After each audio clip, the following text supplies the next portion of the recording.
The sea boils with fire and steel as the greatest naval battle in history erupts across the waters of the Pacific. American warships clash with the last desperate fleets of Imperial Japan. Kamikazes scream from the skies while torpedoes carve through the waves, and in October 1944, the fate of the Philippines and the entire Pacific War hangs in the balance. Welcome to the entire story of the Battle of Leyte Gulf, a 4-day struggle of carriers, battleships, submarines, and courage that sealed Japan's downfall. Here we will follow every desperate maneuver, the thunder of naval gunfire at Surigao Strait, the chaos of aircraft swarming at Cape Engaño, the terrifying kamikaze strikes, and the legendary cry of General MacArthur.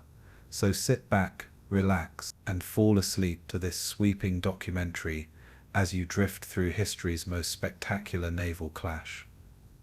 And before we begin, don't forget to tell us in the comments where you're tuning in from and what time it is there, so we can see our global crew gathered together across oceans of time. By 1944, the vast expanse of the Pacific Ocean had become a battleground where Japan's once dominant empire was beginning to crumble under relentless Allied pressure. The empire that had stretched from the jungles of Burma to the coral atolls of the Marshall Islands was now showing cracks that even Tokyo's most fervent propaganda could not conceal.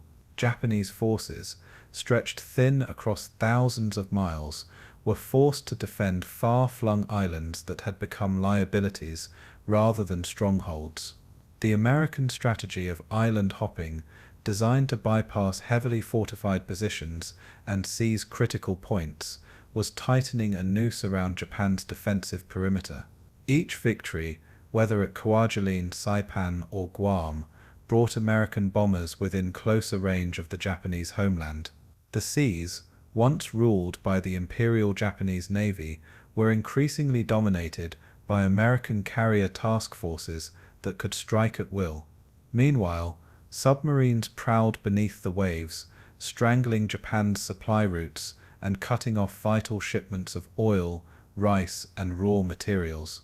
The Japanese High Command understood that their empire's fate depended on holding key positions, yet each month revealed another humiliating defeat. Morale among soldiers and civilians alike began to falter as food shortages deepened and casualty lists grew. For the first time since Pearl Harbor, the tide had decisively turned against Japan. The American island hopping campaign was both brutal and brilliantly calculated, targeting strategic islands while ignoring others that were left to wither in isolation.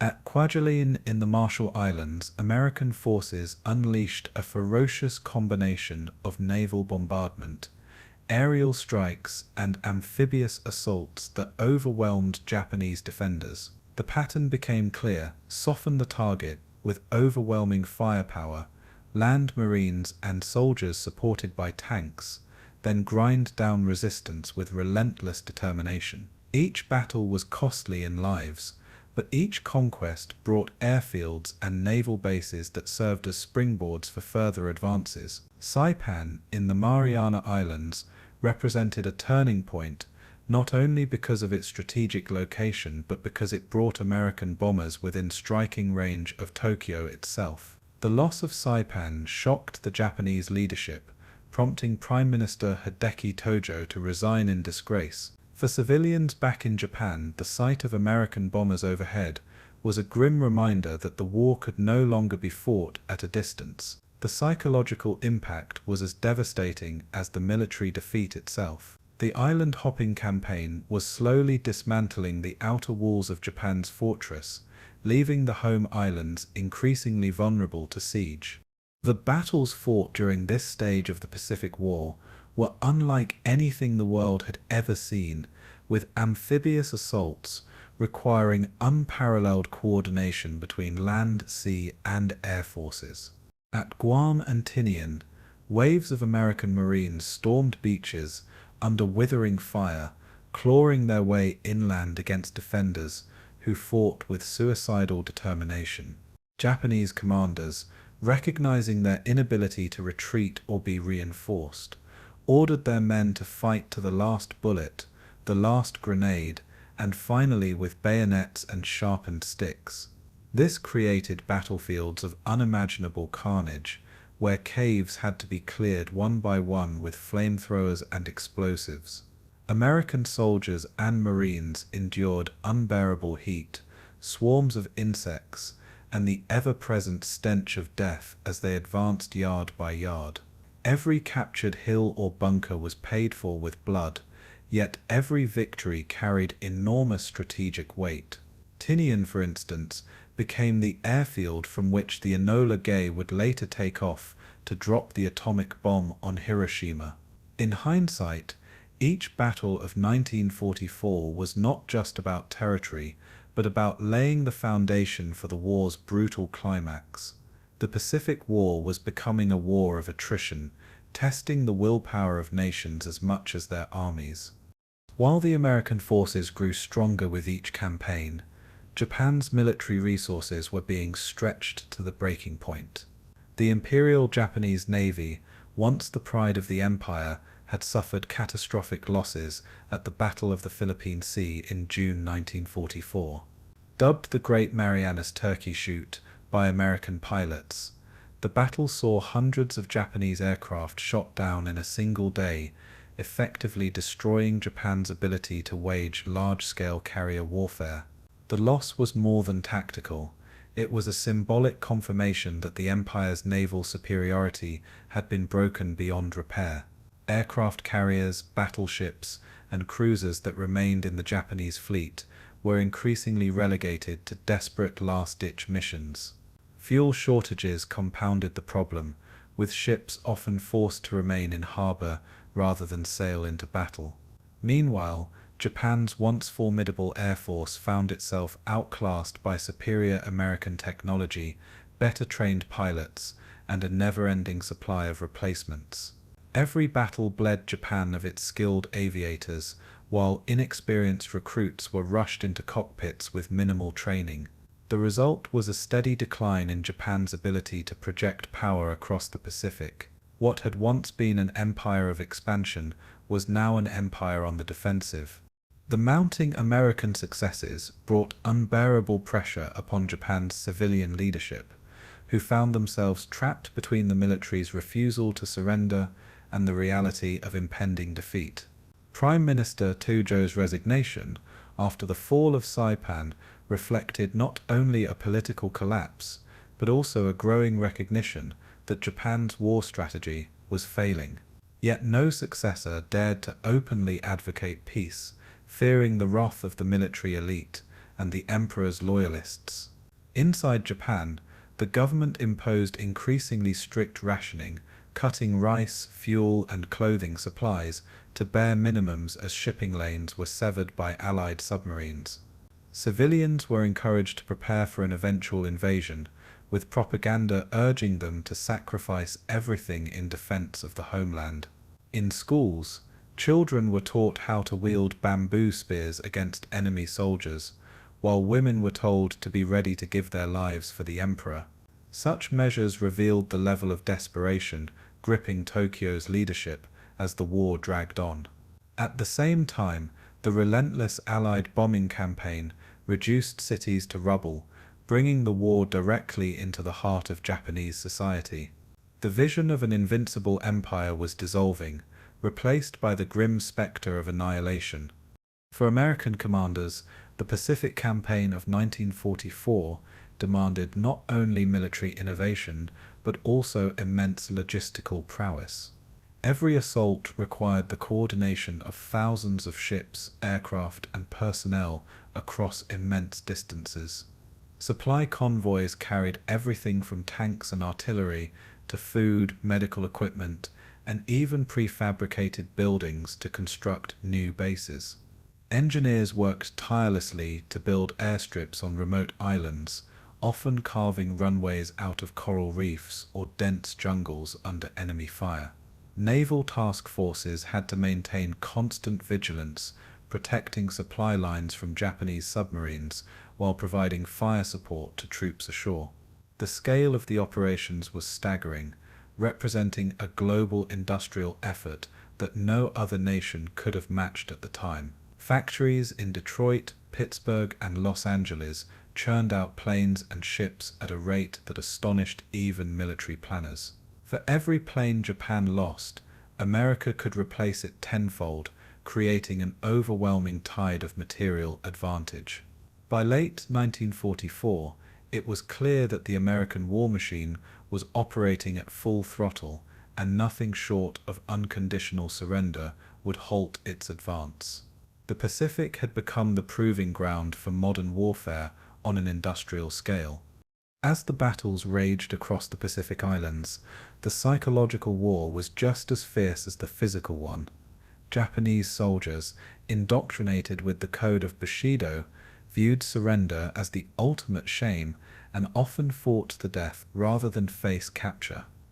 This mindset resulted in fanatical resistance that shocked American troops, who were unprepared for an enemy that refused to yield even when surrounded and hopelessly outnumbered. At times, Japanese soldiers staged mass banzai charges, hurling themselves against machine gun fire in acts of collective suicide. Civilians, too, were caught in this tragic cycle, with propaganda convincing many that Americans would torture and kill them if captured. On Saipan, thousands of civilians leapt from cliffs to their deaths, choosing suicide over surrender. For American soldiers witnessing these horrors, the psychological toll was immense, leaving scars that would last long after the war ended. The clash of cultures created a battlefield dynamic, unlike that seen in Europe, where surrender was often considered an honorable alternative. In the Pacific, the war became a grim contest of annihilation, where mercy was rare and survival uncertain.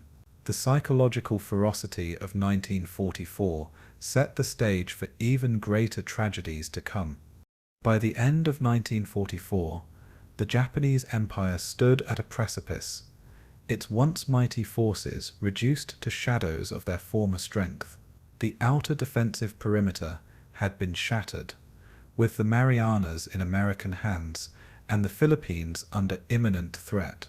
American submarines had cut Japan's vital sea lanes, creating shortages so severe that industries ground to a halt and starvation loomed. Cities lay in ruins from bombing raids, and morale among both soldiers and civilians plummeted to new lows. Yet Tokyo's leadership, unwilling to admit defeat, clung to the illusion of honor through sacrifice. Plans for the defense of the home islands became increasingly desperate, with talk of mobilizing every man, woman, and child in a last stand. For the Allies, victory was no longer a question of if, but when.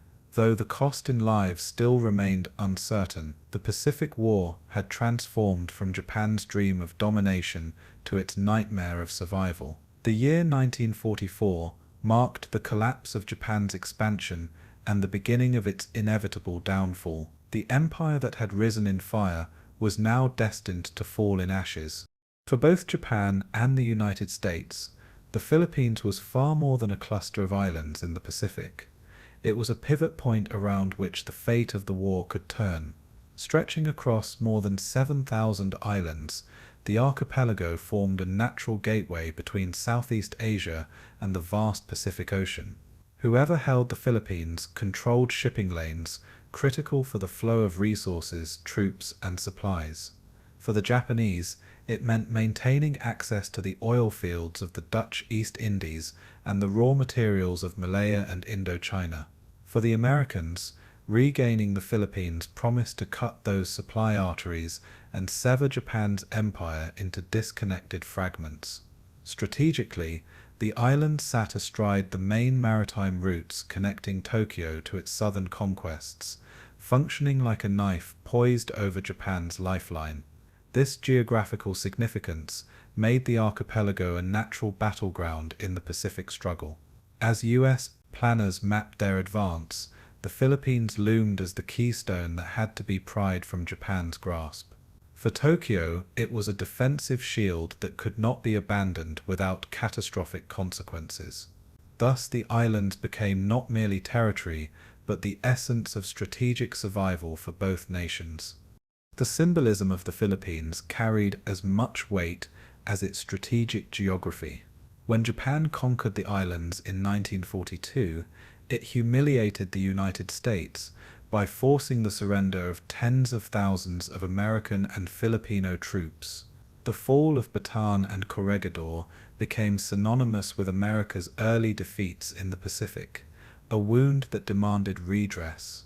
For General Douglas MacArthur, the archipelago represented a personal vow crystallized in his dramatic pledge, "I shall return." This promise resonated not only with Filipinos yearning for liberation, but also with Americans who sought redemption after the bitter setbacks of 1942. For the Japanese, meanwhile, holding the Philippines demonstrated the permanence of their greater East Asia co-prosperity sphere, the vision of an Asia freed from Western colonial rule. The islands were used as a showcase for Japanese propaganda, with Tokyo portraying itself as the liberator of Asian peoples. Yet behind the facade, repression, resource exploitation, and brutal occupation policies disillusioned many Filipinos. Thus, to both sides, the Philippines was not just territory, but a stage upon which national honor and ideological claims were contested. The fate of the islands carried symbolic weight far beyond their shorelines. Logistically, the Philippines were indispensable to the Japanese war machine, which relied heavily on maritime supply routes. Oil tankers carrying fuel from Borneo and Sumatra passed through waters east and west of the archipelago. Shipping lanes that carried rice, rubber, tin, and other essentials likewise funneled through this maritime corridor. Losing the Philippines would mean exposing those routes to relentless American submarine and air attacks, which could strangle Japan's war economy. Indeed, by 1944, US submarines were already sinking Japanese shipping at an alarming rate, and control of the Philippines promised to accelerate that destruction. Conversely, the Americans saw the islands as a vast forward base from which they could stage further attacks, including the eventual bombing of the Japanese home islands. Airfields in the Philippines would place US bombers within striking distance of Formosa, Okinawa, and even southern Japan itself. Ports such as Manila Bay, one of the finest natural harbors in Asia, could anchor supply convoys and fleets for sustained operations.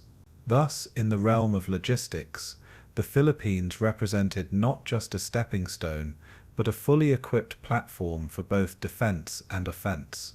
It was a logistical prize of unparalleled value. For the Japanese military high command, defending the Philippines became a matter of both necessity and pride.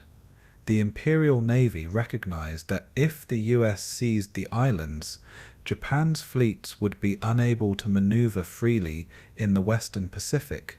Admiral Somu Toyoda, commander of the combined fleet, argued that the defense of the Philippines was crucial to preserving Japan's strategic depth. Meanwhile, the Imperial Army, though overstretched across Asia, poured men and resources into fortifying Luzon, Leyte, and Mindanao. Commanders prepared elaborate defensive plans, including the construction of airfields, tunnels, and coastal batteries. The Japanese believed that inflicting heavy casualties on US forces in the Philippines could stall or even deter the American advance. Some officers went further, hoping that a costly battle might force Washington to consider negotiating peace. Yet these hopes were divorced from the reality of Japan's declining power and the overwhelming material superiority of the United States. Nevertheless, Tokyo's decision to fight for the Philippines set the stage for one of the greatest naval and land campaigns of the war.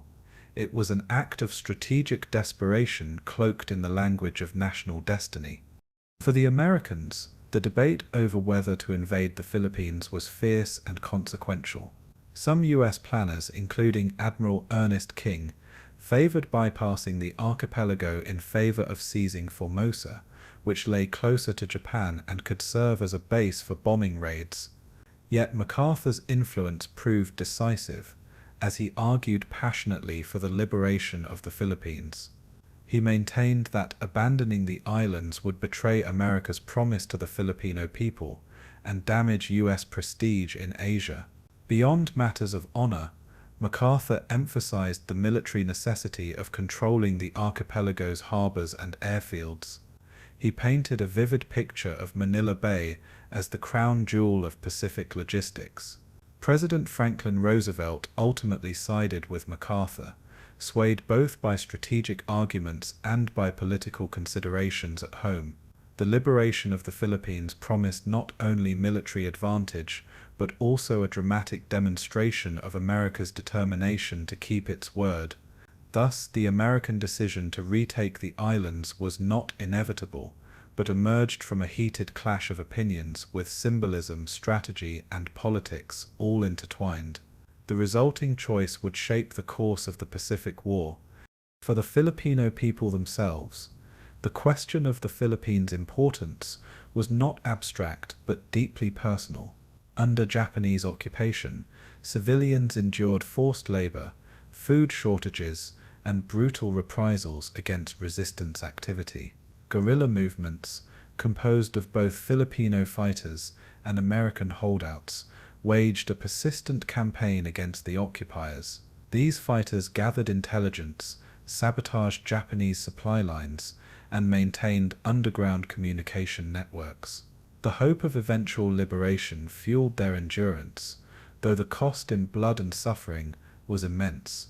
To them, the return of American forces was not just a strategic necessity, but a matter of survival and freedom. Every rumor of U.S. advances in the Pacific spread like wildfire through villages and cities, bolstering morale despite Japanese crackdowns. Thus, when American war planners debated the Philippines' importance, they were also weighing the fate of millions living under occupation. For the local population, the islands were not merely strategic coordinates on a map. They were home, heritage, and hope. The human dimension added yet another layer of urgency to the struggle over the archipelago. The decision to retake the Philippines also shaped the grand strategy of the Allies as a whole. Britain, China, and Australia viewed the liberation of the islands as crucial for stabilizing the post-war order in Asia. The Philippines stood as a symbol of Western resolve against Japanese aggression, and as a potential hub for future Allied operations.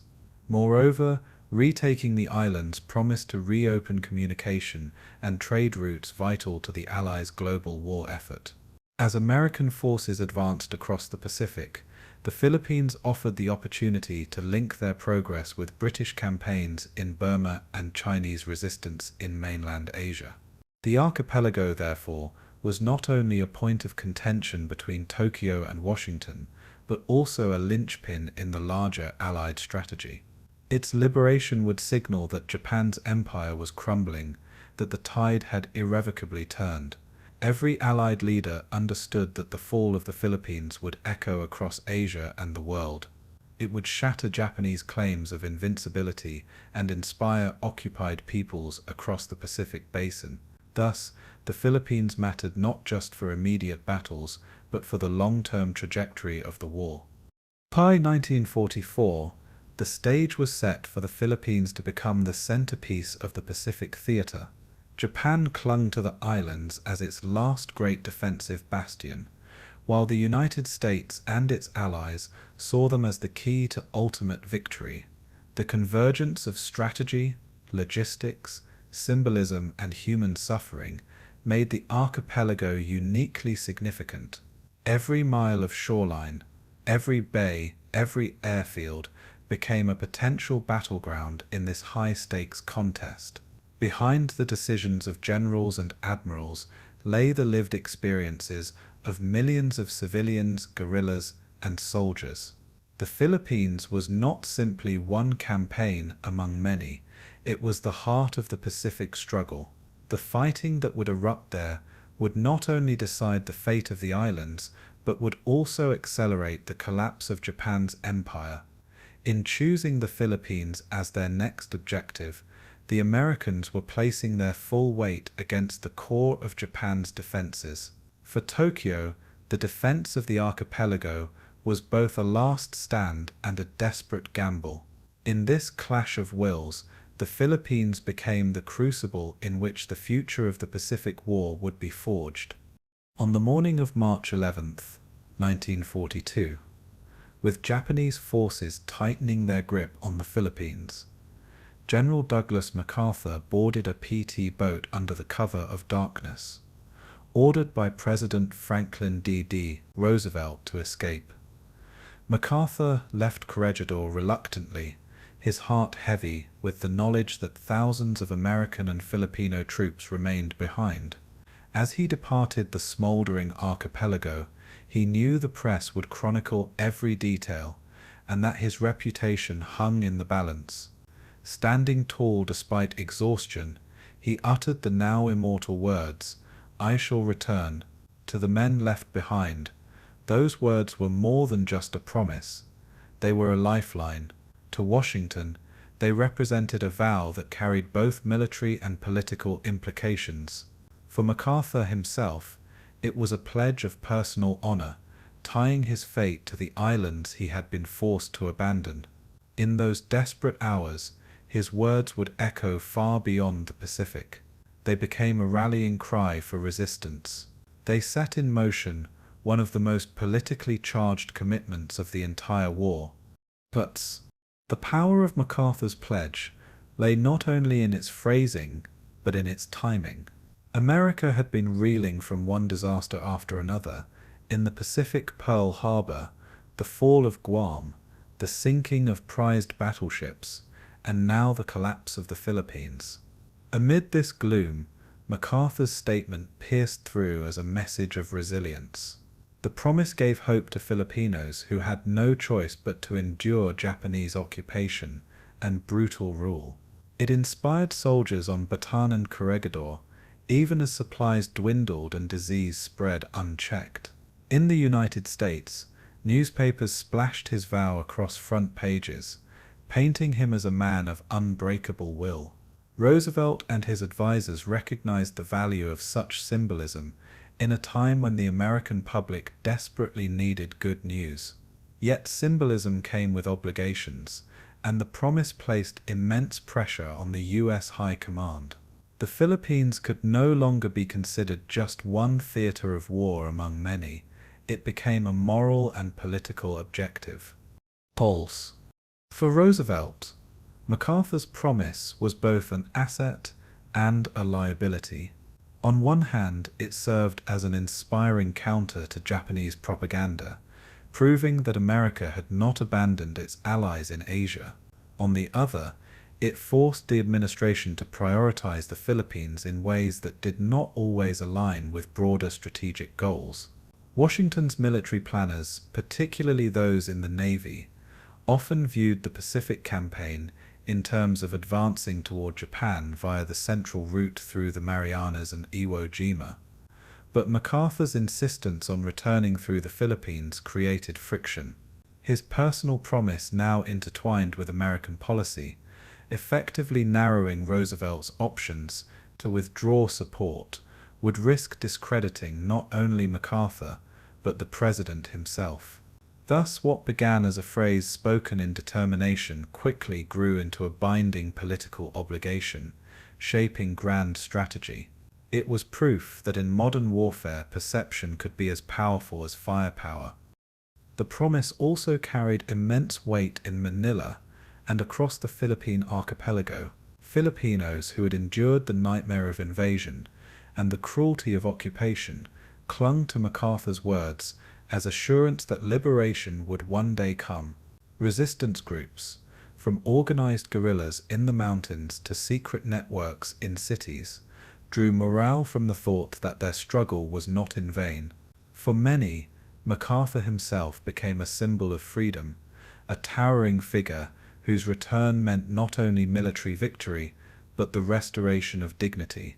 Japanese occupiers, aware of the influence of his words, worked hard to crush resistance and portray MacArthur as having abandoned his men. But the flame of his promise proved unextinguishable. The longer the occupation continued, the more his vow resonated with suffering civilians. The return of MacArthur thus grew into more than a military objective. It became a moral necessity, bound to the hopes of millions. MacArthur himself was deeply conscious of the weight of his pledge. He was not a man who made promises lightly, nor one who allowed his honor to be questioned. Critics within the Allied command accused him of egoism, but his sense of destiny was genuine and unshakable. In speeches and reports, he constantly reminded Roosevelt and his generals that America had a duty to its Filipino allies. He spoke of bonds of loyalty, of shared blood spilled, and of America's word as a guarantor of freedom. His rhetoric often carried biblical tones, casting his mission in terms of divine justice. Every delay, every discussion of bypassing the Philippines in favor of other targets drew fierce protest from him. He knew that to fail to return would tarnish his name forever and betray the men who had trusted him. MacArthur's identity became inseparable from his vow, turning strategy into personal destiny. Battle of Leyte. Washington, meanwhile, faced the delicate balancing act of managing military reality against political necessity. Roosevelt valued MacArthur's influence, but had to weigh it against the advice of Admiral Ernest King and other naval leaders. The Navy pushed for a direct thrust toward Formosa and the Japanese home islands, bypassing the Philippines. They argued that MacArthur's route was longer, riskier, and less strategically efficient. Yet the president also understood the immense symbolic power at stake. The American people expected MacArthur to return, and the Filipinos had been promised liberation. To deny either would be politically disastrous. As the months dragged on, debates in the halls of Washington grew fierce. What MacArthur had spoken in a moment of passion now dictated the movements of entire fleets and armies.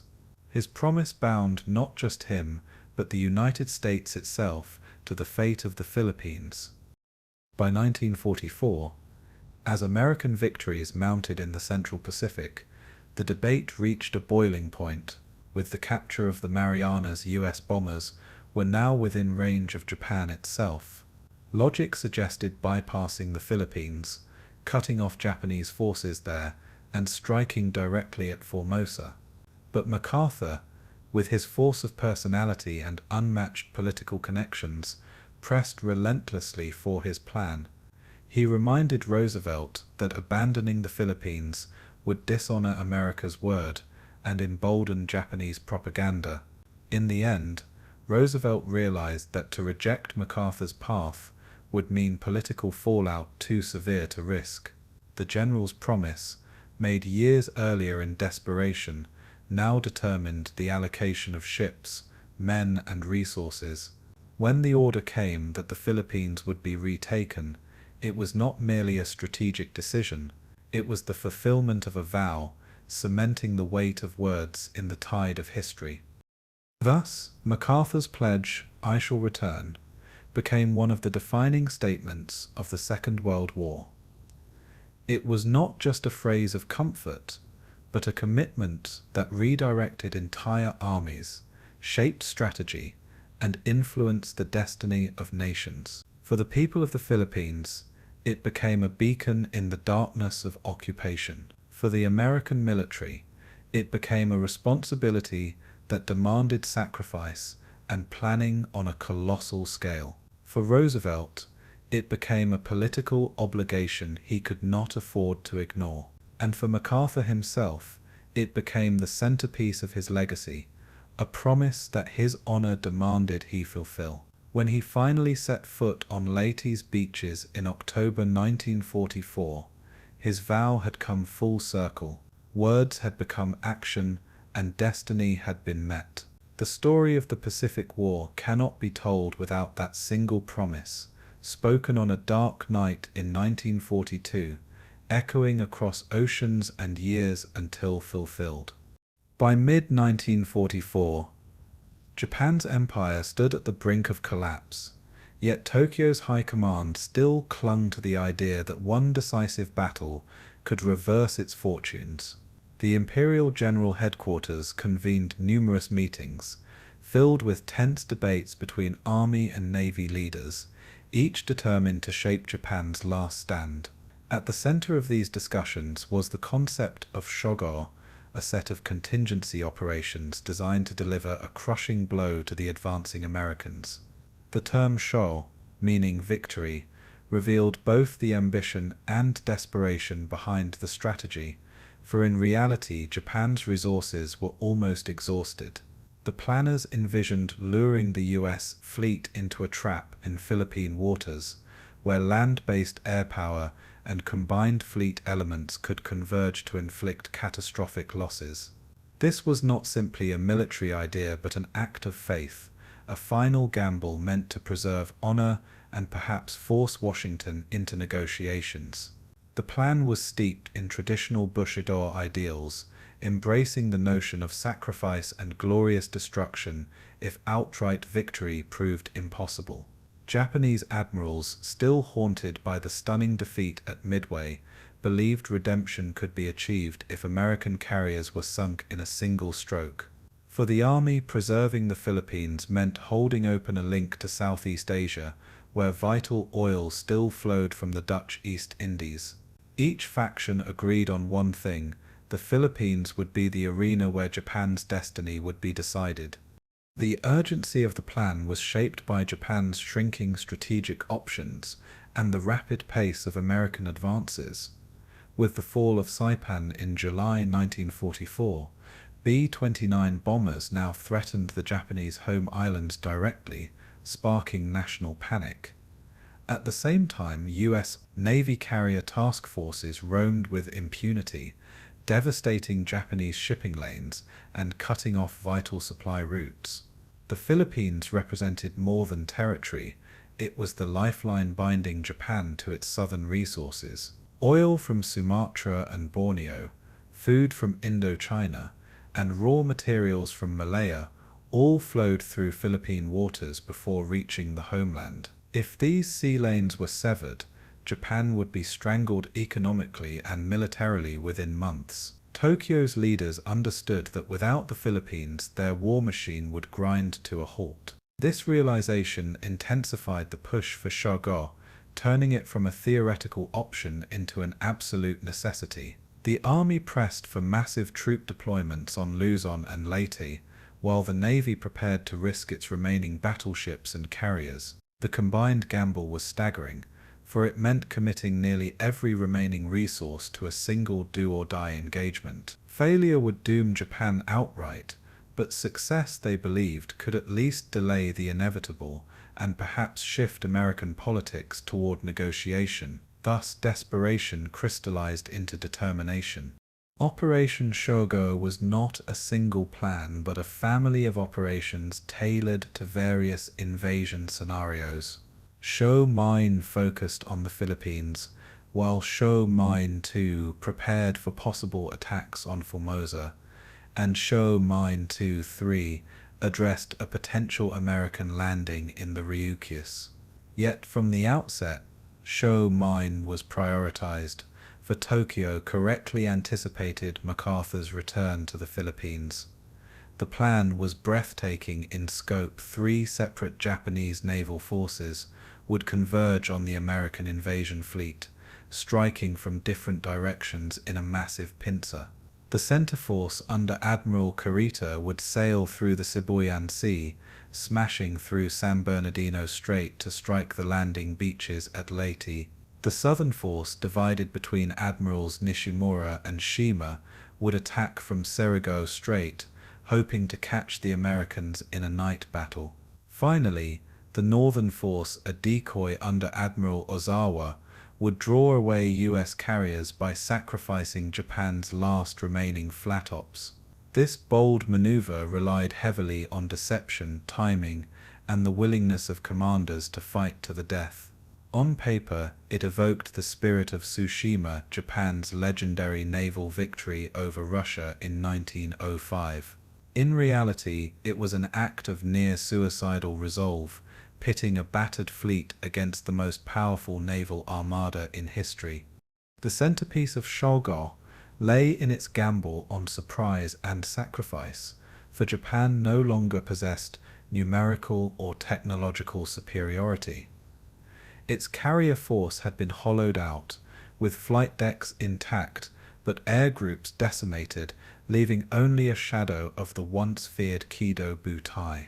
Admiral Ozawa's northern force embodied this grim reality, a decoy with few aircraft, yet still vital as bait to lure Admiral Halsey's carriers away from Leyte. Kurita's center force, by contrast, still boasted some of Japan's mightiest battleships, including the colossal Yamato and Musashi.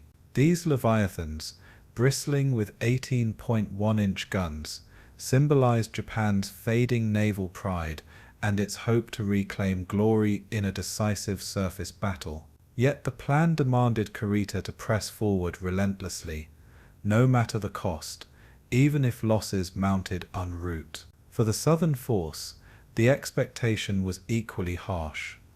Nishimura's older battleships and cruisers would be sacrificed in a near-hopeless charge through Surigao Strait. Each commander understood that Shō-Gō was not designed for survival, but for honor, spectacle, and a final chance at turning the tide. This blending of operational logic with cultural fatalism revealed the deep currents driving Japan's war effort at its twilight. Behind the strategic maps and admirals' debates, there was also a psychological dimension to Shō-Gō that reflected the mindset of Japan's war council. Emperor Hirohito himself was briefed on the plan, and while he did not direct operations, his presence loomed over every decision. The army leadership believed that committing to such a vast battle demonstrated loyalty to the emperor and the nation's sacred destiny. At the same time, Prime Minister Kuniaki Koiso's government hoped that a dramatic defense of the Philippines might bolster morale at home, where air raids and shortages were eroding civilian faith in victory. Propaganda described Shō-Gō as Japan's chance for a decisive blow that would make the Americans rethink their relentless advance. Yet beneath the rhetoric, many officers privately doubted success was possible. Fuel shortages, crippled training, and limited naval maneuvering, meaning ships could barely reach their destinations, let alone sustain prolonged combat. Pilots were young, inexperienced, and increasingly trained for suicide missions rather than traditional aerial combat. The desperate atmosphere in Tokyo revealed itself in the willingness to gamble everything on a plan that resembled more a death pact than a rational strategy. Still, no alternative existed, and so the War Council approved Shō-Gō with solemn resolve. Another critical factor shaping Shō-Gō was the growing acceptance of sacrifice as an operational tool. By late 1944, the Japanese military had fully embraced the concept of special attack missions, what the Allies would soon call kamikaze. Shō-Gō integrated this brutal innovation directly into its framework, assigning suicide squadrons to hurl their aircraft against American carriers and transports. The decision was not made lightly, but out of necessity, as Japan's conventional air forces were too depleted to challenge the vast American armadas. Officers rationalized that each pilot could achieve with his death what entire squadrons once had accomplished in earlier years of the war. For the Americans, it would be a shocking escalation, but for Tokyo, it became an essential part of Shō-Gō's arsenal. This element further underscored the desperation of Japan's position, a modern military power reduced to weaponizing human sacrifice as a cornerstone of strategy. To Japanese leaders, this demonstrated ultimate resolve to their adversaries. It revealed the tragic futility of a regime unwilling to admit defeat. Thus, Shō-Gō became not only a battle plan, but also a cultural statement of defiance against the tide of history. Despite its grand design, Shō-Gō was riddled with flaws that would later prove fatal. The three Japanese forces were separated by vast distances, making coordination extremely difficult under the best of circumstances. Communications were vulnerable to interception and disruption, while fuel shortages left ships vulnerable to delays or breakdowns. The assumption that the Americans would fall for Ozawa's Decoy reflected wishful thinking rather than realistic assessment. Furthermore, the Japanese underestimated the sheer scale of US naval aviation, which could redeploy rapidly and strike with overwhelming force. The plan also ignored the American mastery of radar, code breaking, and logistical support, which allowed US fleets to fight continuously while Japan struggled just to reach the battlefield. Some admirals quietly admitted that Shō-Gō was a plan born more from desperation than strategic coherence. Yet once approved, dissent faded, for no commander wished to appear weak or disloyal in Japan's darkest hour. The looming battle would therefore be shaped as much by fatalism as by tactical calculation. Japan's destiny was bound to a plan that offered little chance of survival, yet promised glory in defeat. As Shō-Gō moved from paper to preparation, the Japanese fleet began its last great mobilization. In October 1944, battered warships slipped from harbors across Japan and Southeast Asia, setting course for the Philippines in grim silence. Crews understood the odds and wrote farewell letters, while officers spoke of duty and sacrifice rather than victory. Fuel stocks were so scarce that entire tankers had to be diverted just to enable the fleets to sortie. Aircraft were hastily assembled, many piloted by barely trained youths who would soon be tasked with suicidal missions. In Tokyo, war councils reported the mobilization with pride, portraying it as the moment Japan would reclaim initiative. Yet for those at sea, it felt more like a funeral procession than a triumphant departure. Each vessel carried the weight of history, knowing it was embarking on a battle that could not be won in conventional terms. Operation Shō-Gō symbolized both Japan's unbroken spirit and its strategic exhaustion. It was the last desperate roll of the dice in a war already lost, but one that would unleash one of the largest and fiercest naval confrontations in world history. On the morning of October 20th, 1944, the vast waters off the Philippine island of Leyte were churned by the engines of hundreds of ships, an armada unlike anything seen in the Pacific up to that moment. Carriers, battleships, cruisers and destroyers formed protective screens as transport vessels moved in closer to shore, their decks crammed with soldiers ready to storm the beaches. Naval bombardments had begun hours earlier, filling the sky with smoke as shells pounded Japanese positions along the coast. The thunderous barrage shook the earth, yet within the chaos, men whispered prayers, clutched photographs, and tightened the straps of their gear. The beach at Red and White sectors, as the Americans designated them, appeared deceptively calm beneath the haze of drifting smoke. Japanese defenses, though badly hit, remained hidden in concealed bunkers, trenches and pillboxes scattered along the shoreline. General Douglas MacArthur's forces knew the landing would not go unchallenged, and every soldier understood the risks of wading into hostile fire. Amphibious tractors, known as LVTs, churned through the surf, carrying waves of troops toward the sand. Offshore, sailors and marines watched the spectacle unfold with a mixture of awe and dread, knowing this was the beginning of one of the largest and bloodiest battles of the Pacific War. The liberation of the Philippines, and the fulfillment of a promise, was now in motion. The landing operation was meticulously orchestrated, with the U.S. Sixth Army under General Walter Kruger spearheading the assault. Soldiers of the 1st Cavalry Division, the 24th Infantry Division, and the 96th Infantry Division were tasked with seizing the initial objectives on Leyte's eastern shore. At 10 a.m., Waves of American and Filipino troops surged toward the beaches, their landing craft bouncing violently in the surf. Naval gunners continued to rain shells on suspected Japanese strongholds, but the defenders had mastered the art of concealment.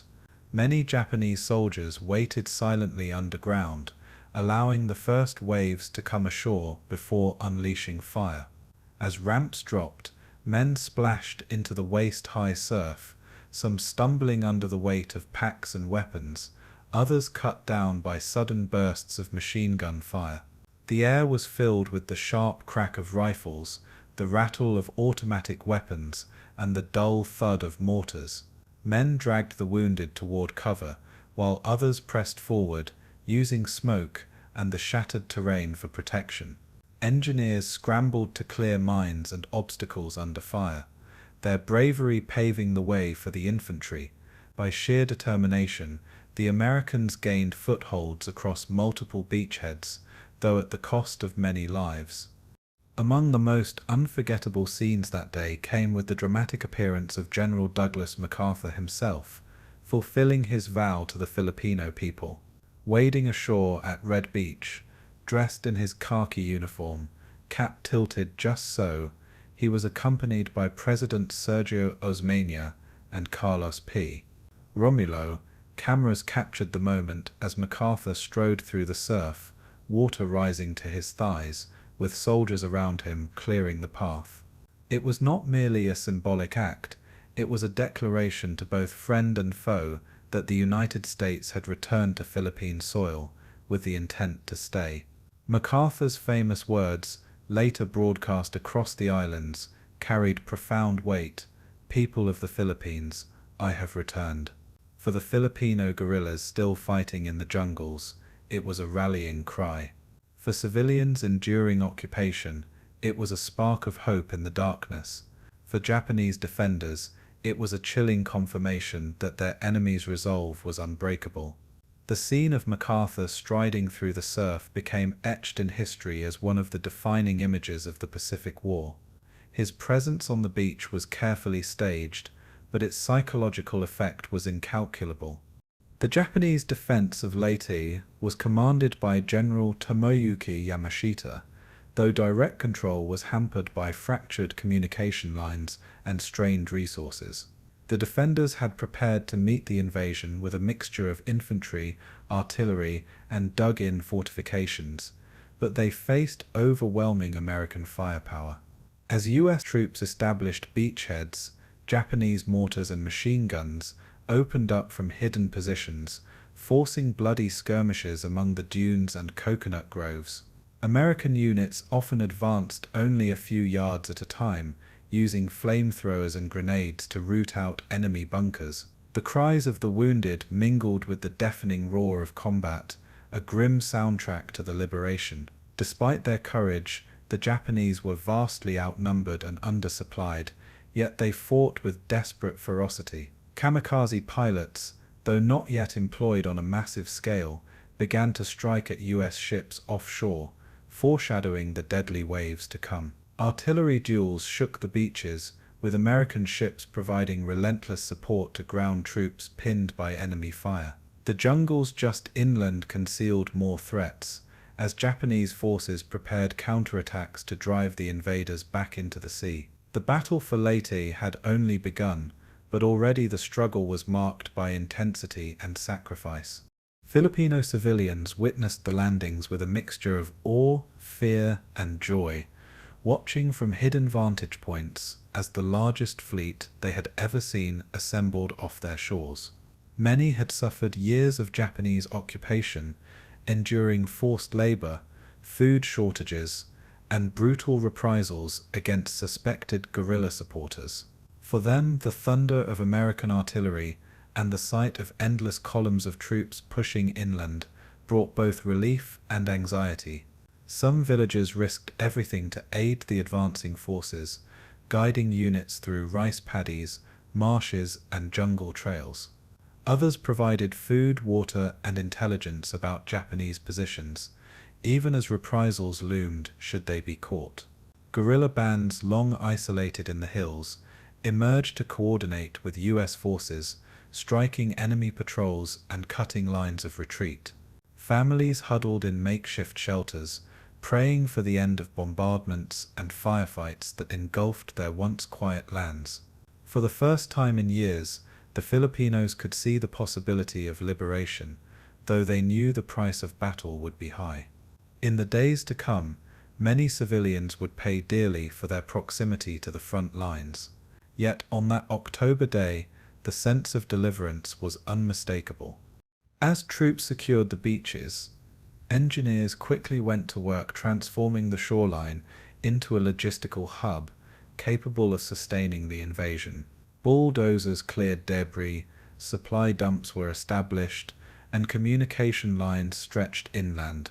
Cargo ships unloaded mountains of equipment, trucks, artillery pieces, fuel, rations, and ammunition, all vital for the campaign to expand. Medical stations were erected under makeshift tarpaulins, already busy with the endless stream of casualties carried back from the front. Navy Seabees laid down temporary docks and roads, ensuring supplies could move quickly to the men pressing inland. Military police organized traffic to prevent congestion as columns of vehicles began to roll off landing craft. The sight of this machinery of war in motion was staggering, a demonstration of America's industrial might projected onto foreign soil. Even as sniper fire and sporadic shelling continued, the beachhead became an ever-growing fortress. Within hours, the U.S. Army had transformed the battered shoreline into a stronghold capable of sustaining the next phases of battle. This rapid build-up assured that the Japanese could not easily dislodge the invaders, no matter how ferociously they counterattacked. The fighting inland on October 20th was brutal, as Japanese defenders sought to contain the landings before the Americans could fully consolidate. In the rice paddies beyond the beaches, units of the 16th Infantry Regiment clashed with entrenched Japanese soldiers, who fought from camouflaged positions. Jungle thickets turned into killing grounds where visibility was limited, and ambushes erupted at close range. Grenades exploded among palm groves, while flamethrowers set entire bunkers ablaze, sending pillars of black smoke into the sky. The Americans advanced with discipline, but every step forward was contested with sniper fire and sudden banzai charges.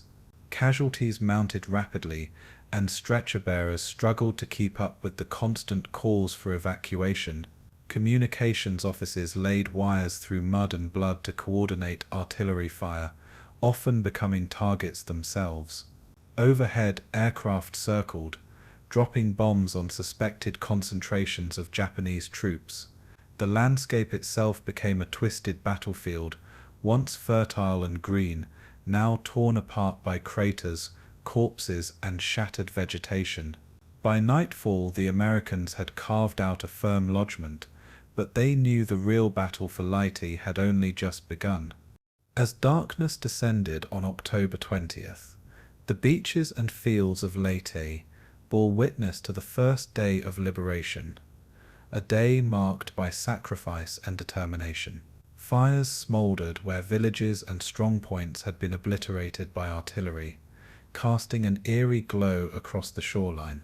Soldiers dug foxholes and prepared for counterattacks, their nerves strained after hours of relentless combat. Japanese infiltrators slipped through the lines, hurling grenades and attacking with bayonets, keeping American troops alert throughout the night. Offshore, the mighty fleet loomed like a wall of steel, its lights carefully masked to avoid enemy air attack. The exhausted wounded were tended under flickering lanterns, their groans mingling with the distant rumble of naval guns. For the civilians of Leyte, the night brought both relief and fear, relief that Americans had returned, fear that the Japanese would retaliate in fury. MacArthur's words, already circulating among troops and locals, gave strength. The promise had been fulfilled. Yet everyone knew the coming days would bring even greater trials. The Battle of Leyte had begun, and with it the decisive struggle for the Philippines. As American forces consolidated their beachheads on Leyte, Japanese commanders sought to exploit the one advantage still available to them, the skies above the Philippines. Despite the Allies' overwhelming naval firepower and air superiority, the Japanese Imperial Navy and Army Air Service prepared to launch desperate aerial strikes against the vast invasion fleet anchored off the coast. From airfields in Luzon, Cebu, and Mindanao, waves of Japanese aircraft were assembled, ranging from nimble fighters to outdated bombers pressed into suicide missions. The opening days of the Leyte landings had stretched the Allied fleet thin, as aircraft carriers rotated patrols and destroyers remained constantly vigilant for incoming raids. American radar operators often picked up swarms of approaching aircraft, though not all could be intercepted before reaching the invasion fleet. It was in this tense and chaotic atmosphere that the Japanese sought to draw blood, hoping to cripple the supply chain and force the Americans to withdraw. The first strikes tested the mettle of both the U.S. Navy pilots and the ship crews bracing under fire. For the Japanese, every sortie meant exhausting precious reserves of fuel and aircraft. Yet they believed the sacrifice worthwhile, for the Philippines represented the line between survival and annihilation for the empire. The opening air battles around Leyte thus set the stage for one of the most brutal and desperate contests of the Pacific War. Japanese tactics evolved swiftly, as initial raids revealed the density of Allied anti-aircraft fire. Conventional dive bombing and torpedo runs often resulted in heavy losses before planes could line up their targets, forcing Tokyo's commanders to consider a more extreme approach. In late October, the first organized kamikaze missions were launched from airfields in Luzon under the direction of Vice Admiral Takejiro Nishi. The term kamikaze, meaning divine wind, harkened back to the storms that had once destroyed Mongol fleets centuries earlier. These new suicide pilots were instructed to deliberately crash their planes, packed with explosives and fuel, into Allied warships. Unlike the spontaneous suicide act seen earlier in the war, these were coordinated, official missions designed to maximize destruction. The pilots, often young and barely trained, wrote farewell letters and carried tokens from home, fully aware they would never return. On October 25, 1944, the first wave of kamikazes dove upon the Allied fleet, striking the USS St. Louis, a light escort carrier. In a thunderous explosion, the ship erupted into flames, later sinking beneath the waves with devastating loss of life. The sinking of the St. Louis marked the first major success of the kamikaze strategy, shocking Allied commanders who now faced a new form of warfare. For the Japanese, it was a sign that even in desperation, they could still inflict grievous damage. The psychological impact of these kamikaze attacks was as significant as the physical destruction they caused. Sailors who had survived bombings and torpedoings now faced an enemy willing to use his own body as a weapon. Radar operators, anti-aircraft gunners, and lookouts reported feeling a creeping dread as incoming aircraft approached, unsure if they would peel away at the last second or plunge directly into their vessel. Unlike traditional engagements, there was no deterrence for pilots who had no intention of surviving. Accounts from American destroyer crews describe men firing until their barrels overheated, desperately trying to knock suicide planes out of the sky before they struck. The USS Suwannee, another escort carrier, suffered repeated kamikaze hits, with burning fuel cascading across its flight deck. Medical teams worked around the clock, pulling burned and mutilated sailors from the wreckage, while fires raged uncontrollably. Survivors remembered the smell of aviation fuel and charred flesh clinging to the air, a constant reminder of the horror above. The US Navy quickly realized that anti-aircraft defenses alone could not guarantee safety, as even one plane breaking through could spell disaster. The dread of kamikazes became etched into the collective memory of every man aboard the invasion fleet. For the Japanese, this terror was part of the strategy, hoping that fear would erode the morale of the Allies as much as the damage inflicted. Kamikaze squadrons were not the only danger in the skies above Leyte. Conventional Japanese raids continued in tandem, targeting troop transports, ammunition ships, and vital supply vessels that sustained the American invasion. The Japanese understood that without fuel, ammunition, and reinforcements, the American lodgment on Leyte could be starved into collapse. On October 24th, a massive wave of Japanese aircraft struck the US 7th Fleet, forcing carrier-based fighters into furious dogfights over the sea. The USS Princeton, a light carrier, was hit by a single bomb that ignited a chain of explosions, eventually leading to its abandonment and sinking. The destruction of Princeton highlighted how even a single successful strike could cripple the massive American fleet. Meanwhile, destroyers and cruisers suffered near misses, with shrapnel and shockwaves tearing through decks and gun crews. Troop transports narrowly avoided catastrophe as escort ships laid down a wall of anti-aircraft fire. The sheer intensity of these engagements tested the coordination of the fleet, as ships maneuvered frantically to avoid both bombs and kamikazes. Despite losses, the fleet endured, its overwhelming firepower and discipline allowing it to absorb punishment while pressing the invasion forward. Yet the Japanese proved they could still make the Allies bleed, even as their own forces were being consumed in the process. The emergence of the kamikaze program was a reflection of Japan's dire strategic position. By 1944, Japan's industrial capacity was collapsing under relentless American bombing campaigns, and trained pilots were an increasingly scarce resource. Many of the men chosen for kamikaze duty had only a handful of flying hours, barely able to control their aircraft before being sent on suicide missions. Fuel shortages meant that sometimes pilots were given just enough gasoline for a one-way flight, a chilling guarantee of their fate. Officers sought to inspire their men by invoking Bushido ideals of sacrifice and loyalty to the emperor, framing their deaths as noble acts that would save Japan. For some pilots, peer pressure and fear of dishonor left no alternative but to volunteer. The psychological toll on these young men was immense, as letters recovered after the war revealed deep anxiety, resignation, and a desperate clinging to family memories. Yet once strapped into their cockpits, their fate was sealed, turning them into human-guided missiles. From a military perspective, kamikazes became a low-cost weapon capable of striking fear into the most powerful navy on Earth. From a human perspective, they embodied the desperation and tragedy of a nation spiraling toward defeat. For the American High Command, the first organized kamikaze strikes forced urgent tactical reassessments.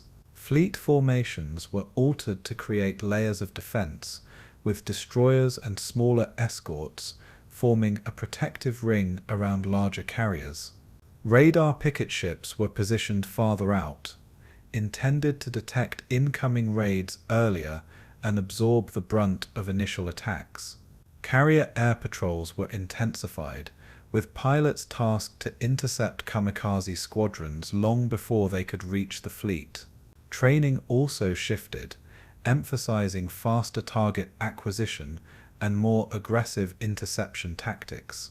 Meanwhile, shipboard gunners were drilled relentlessly, their nerves tested by constant alerts of incoming aircraft.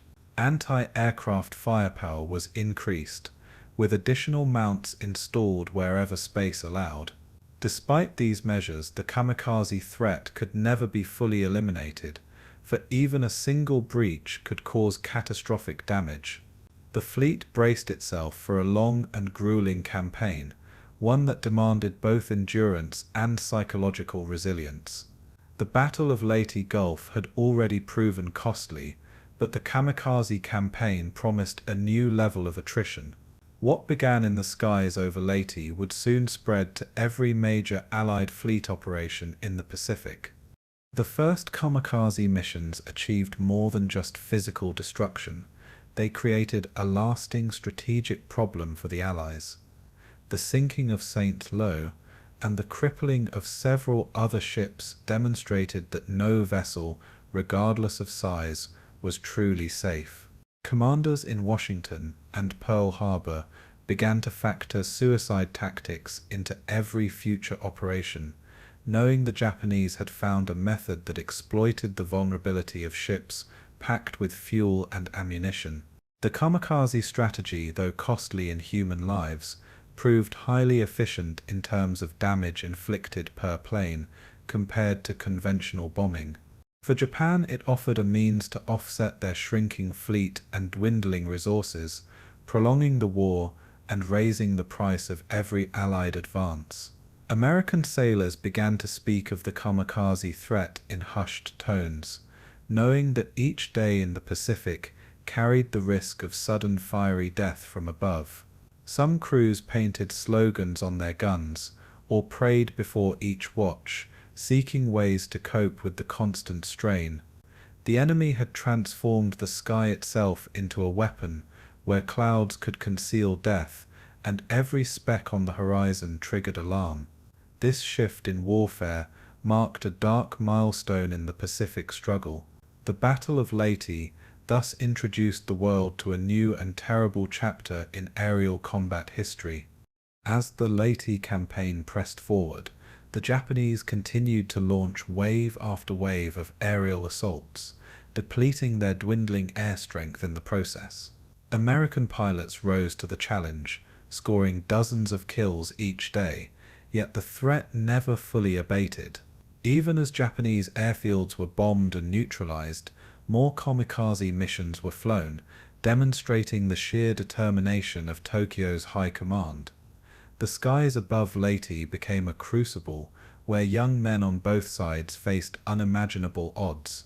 For the Americans, it was a test of vigilance, endurance, and the ability to withstand psychological warfare. For the Japanese, it was the embodiment of a death-before-defeat ethos that defined their military culture at the time. The toll on ships and men was heavy, with smoke rising from burning vessels scattered across the Philippine seas. Survivors described the waters littered with wreckage and oil slicks, stained by fire and blood.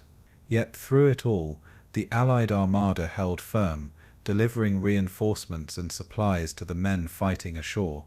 The battle for Leyte, both on land and in the skies, was far from over, but the world had now witnessed the first organized use of kamikaze tactics, a desperate, brutal weapon that symbolized Japan's willingness to sacrifice everything to halt the tide of American advance. In mid-October 1944, as American troops secured their beachheads on Leyte, the Japanese Navy prepared to unleash its most ambitious and desperate counterstroke of the Pacific War. Codenamed Operation Shō-Gō, this plan aimed to gather every available warship, regardless of age or condition, and throw them against the Allied invasion fleet in the Philippines. The backbone of the strike would be Vice Admiral Takeo Kurita's center force, a powerful assembly of battleships and heavy cruisers sailing from Brunei. Joining him were two additional contingents, Vice Admiral Shoji Nishimura's Southern Force and Vice Admiral Kiyohide Shima's Second Striking Force, both assigned to converge from the south through the Surigao Strait. Finally, the Northern Decoy Force, commanded by Vice Admiral Jisaburo Ozawa, would draw away Admiral Halsey's carriers by offering itself as bait. This grand naval maneuver was the Japanese Navy's last attempt to deliver a decisive blow, and its success depended on precise coordination between forces separated by hundreds of miles. The strategy was daring yet dangerously complicated, with little margin for error. Tokyo hoped that by concentrating so many ships they could destroy the American landing fleet in one overwhelming clash. But in truth, They were wagering the last remnants of their empire's sea power. Kurita's center force was the heart of this armada, a fearsome gathering of the most formidable ships still afloat in the Imperial Navy. His fleet included the Yamato and Musashi, the two largest battleships ever built, each mounting 9 18.1-inch guns that could hurl shells weighing more than a ton across 20 miles. Alongside them steamed 6 heavy cruisers, including the Atago, Chukai, and Maya, supported by destroyers and lighter craft. Yet beneath this imposing strength lay a grim reality. The crews were exhausted, fuel reserves were dwindling, and training standards had eroded since the early victories of 1941 and 1942. Kurita himself, a career naval officer, understood both the weight of expectation and the danger of failure. His task was to smash through San Bernardino Strait, sweep down upon Leyte Gulf, and annihilate the American invasion fleet at anchor. If successful, it would cut off MacArthur's troops from supply and possibly force a retreat. But Kurita knew his ships faced overwhelming American air power, which could strike at will from carriers stationed offshore. The voyage ahead would test his fleet's endurance against relentless air attack and submarine ambush. In the south, Vice Admiral Shoji Nishimura commanded the southern force, an assemblage of older but still deadly ships. His main strength lay in the battleships Yamashiro and Fuso, veterans of World War I, but still armed with 14-inch guns capable of devastating any vessel within range. Accompanying them were the heavy cruiser Mogami and 4 destroyers. Nishimura's mission was straightforward but perilous: to force his way through the narrow waters of the Surigao Strait and attack the Allied transports off Leyte from the south. However, the geography of the strait was a double-edged sword. While its confined waters allowed Nishimura to bypass stronger American surface groups, it also created a bottleneck where his fleet could be ambushed and trapped. The Americans, well aware of this danger, had heavily reinforced the strait with patrols, motor torpedo boats, and battleships lying in wait.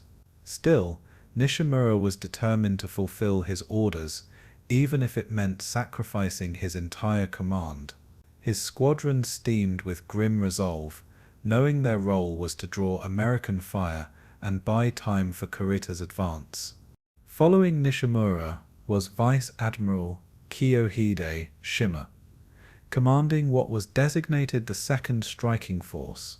Shima's flotilla was smaller, consisting of the heavy cruisers Nachi and Ashigara, the light cruiser Abukuma, and 7 destroyers.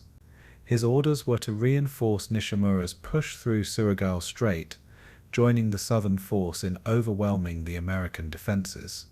But coordination between the two admirals was poor, with neither fully aware of the other's exact plans or timing. This lack of synchronization would later prove disastrous, leading to confusion and disarray in the heat of battle. Shima himself was cautious, perhaps even hesitant, as he lacked full confidence in the feasibility of the operation. Nevertheless, Tokyo's orders were absolute, and he had little choice but to press forward. His force represented one more piece of the intricate Japanese puzzle, a piece that would collide with harsh reality once the guns of the US 7th Fleet opened fire. The stage was being set for the last great clash of battleships in naval history. To the north sailed the most unusual element of the operation, Vice Admiral Jisaburo Ozawa's northern decoy force. Ozawa commanded what appeared on paper to be a mighty carrier fleet, yet in truth it was a hollow shell of Japan's former striking arm. His 4 carriers, Zuikaku, Zuiho, Chitose, and Chiyoda, were nearly devoid of trained air groups. After years of attrition in the Solomons, Marianas, and Philippine Sea, Japan's pool of veteran aviators had been wiped out. The aircraft embarked aboard Ozawa's carriers were mostly untrained pilots and poorly maintained planes, hardly capable of launching sustained strikes. Ozawa's role, therefore, was not to destroy the enemy, but to serve as bait. He was ordered to lure Admiral William Halsey's powerful Third Fleet northward, away from the invasion beaches, leaving Kurita free to strike unopposed. It was a sacrificial mission, one that condemned his carriers to near certain destruction. Yet Ozawa accepted the task with stoic professionalism, knowing his force's very existence might buy Japan one last chance at victory. The coordination of these three forces required precise timing, something that was nearly impossible given the distances and communication limitations of 1944. Kurita's center force would depart Brunei on October 22nd, steaming through the Palawan Passage toward the Philippines. Simultaneously, Nishimura and Shima would make their approach from the south, hoping to converge at Leyte Gulf by October 25th. Ozawa, stationed far to the north, would deliberately expose his carriers to American reconnaissance, ensuring Halsey's carriers pursued him. This intricate ballet of fleets was breathtaking in scale, with over 60 warships mobilized across hundreds of miles of ocean, yet beneath the ambition lurked chaos. Orders were vague, coordination poor, and the Americans had already demonstrated their superiority in intelligence and interception. Tokyo was gambling everything on the hope that American commanders would take the bait and split their forces fatally. For the Japanese, the stakes could not have been higher. The very survival of their empire rested on the outcome. As the Japanese Armada set sail, crews aboard the great ships sensed the weight of history pressing down on them. Many sailors were young conscripts, barely trained and often seasick, staring nervously at the endless expanse of ocean. For them, the coming battle was less about glory and more about survival in the face of overwhelming odds. Veterans, meanwhile, remembered the triumphs of Pearl Harbor and early Pacific victories, wondering how their once invincible navy had been reduced to such desperate measures. Life aboard ship was tense, with fuel carefully rationed and equipment showing signs of wear after years of constant strain. Officers drilled their men with rigid discipline, knowing that hesitation in battle could doom entire squadrons. Yet there was also a fatalistic spirit among the Japanese crews, many of whom accepted that their mission was suicidal. In Shinto and Bushido traditions, sacrifice for the emperor was considered the highest honor. As the Armada plowed westward into the gathering storms, sailors whispered silent prayers, preparing themselves for what they believed could be their final voyage. From the American perspective, intelligence analysts had already detected unusual Japanese fleet movements. Submarines prowling the South China Sea reported massive warship activity departing Brunei, while reconnaissance aircraft picked up the silhouettes of carriers far to the north. Admiral Halsey and Admiral Kinkaid were alerted, but interpreting Japanese intentions proved difficult. Were the carriers to the north the real threat, or were they a diversion masking a heavier strike from the west?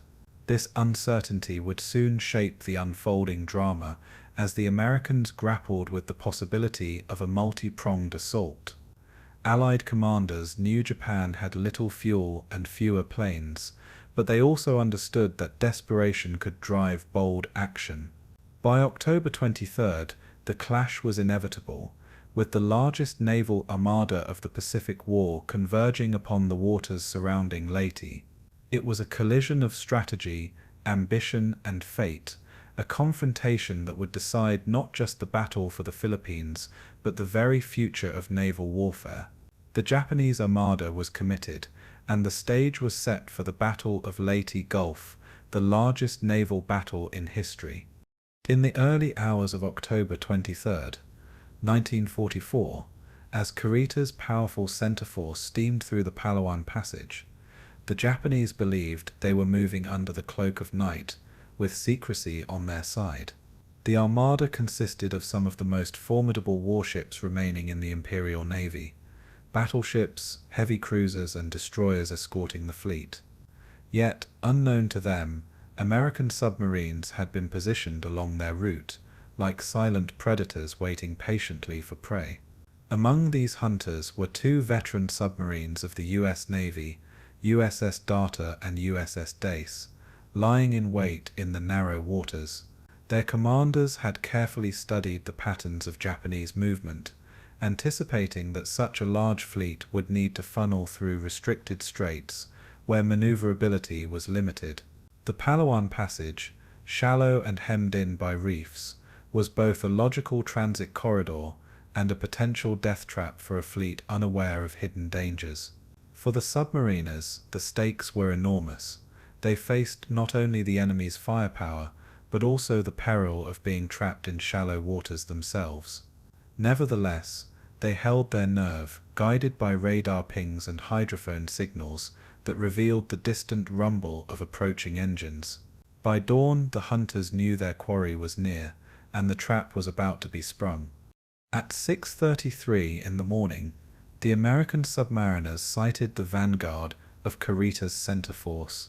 Towering silhouettes of heavy cruisers loomed on the horizon, their wakes slicing the calm sea as columns of warships pushed through the narrow passage.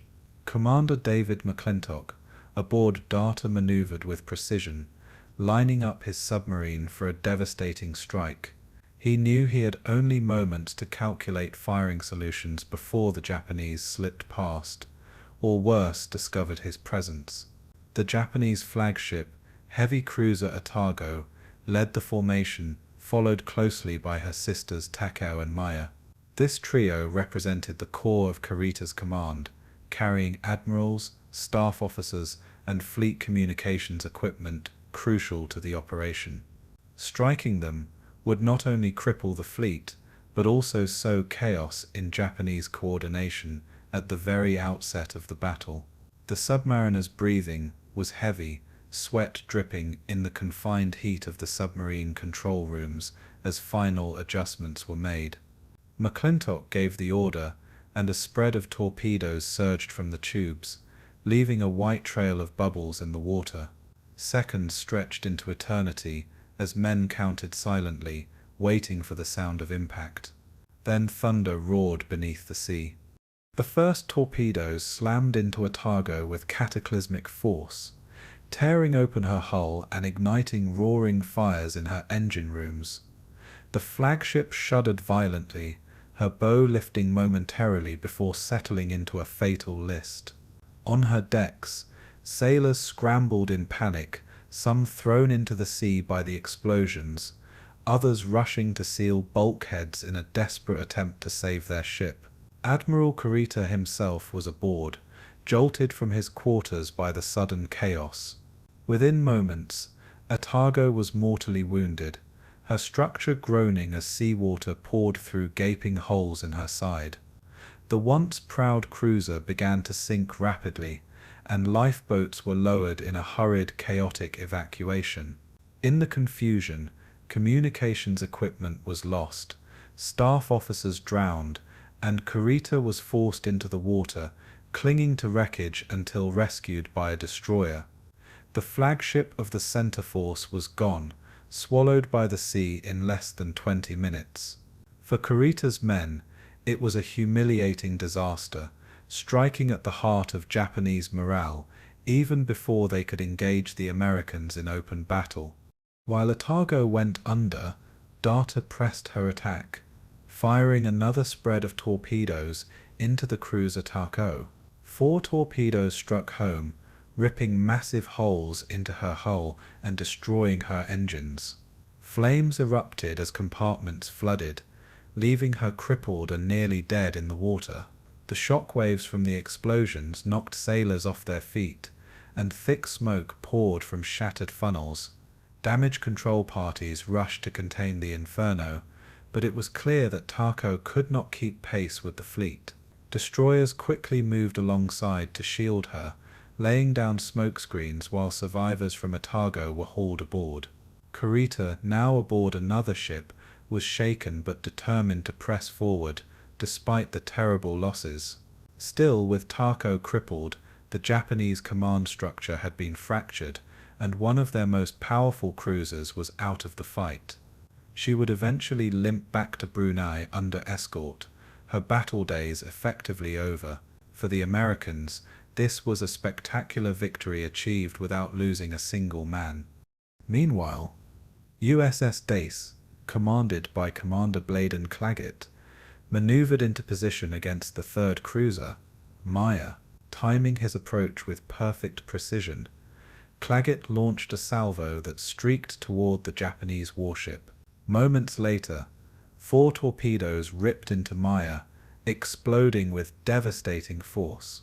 Her ammunition stores detonated, creating a series of secondary explosions that engulfed the ship in a towering inferno. Within minutes, she rolled violently and capsized, sinking rapidly beneath the waves. Over 300 of her crew perished, trapped inside or consumed by fire and water. Survivors leapt overboard, clinging to floating wreckage as destroyers rushed in to rescue them. The sea itself seemed to boil with fire and oil as Maya slipped beneath the surface. The combined attacks of Data and Dace had annihilated 2 of Japan's elite cruisers and left another useless for the coming fight.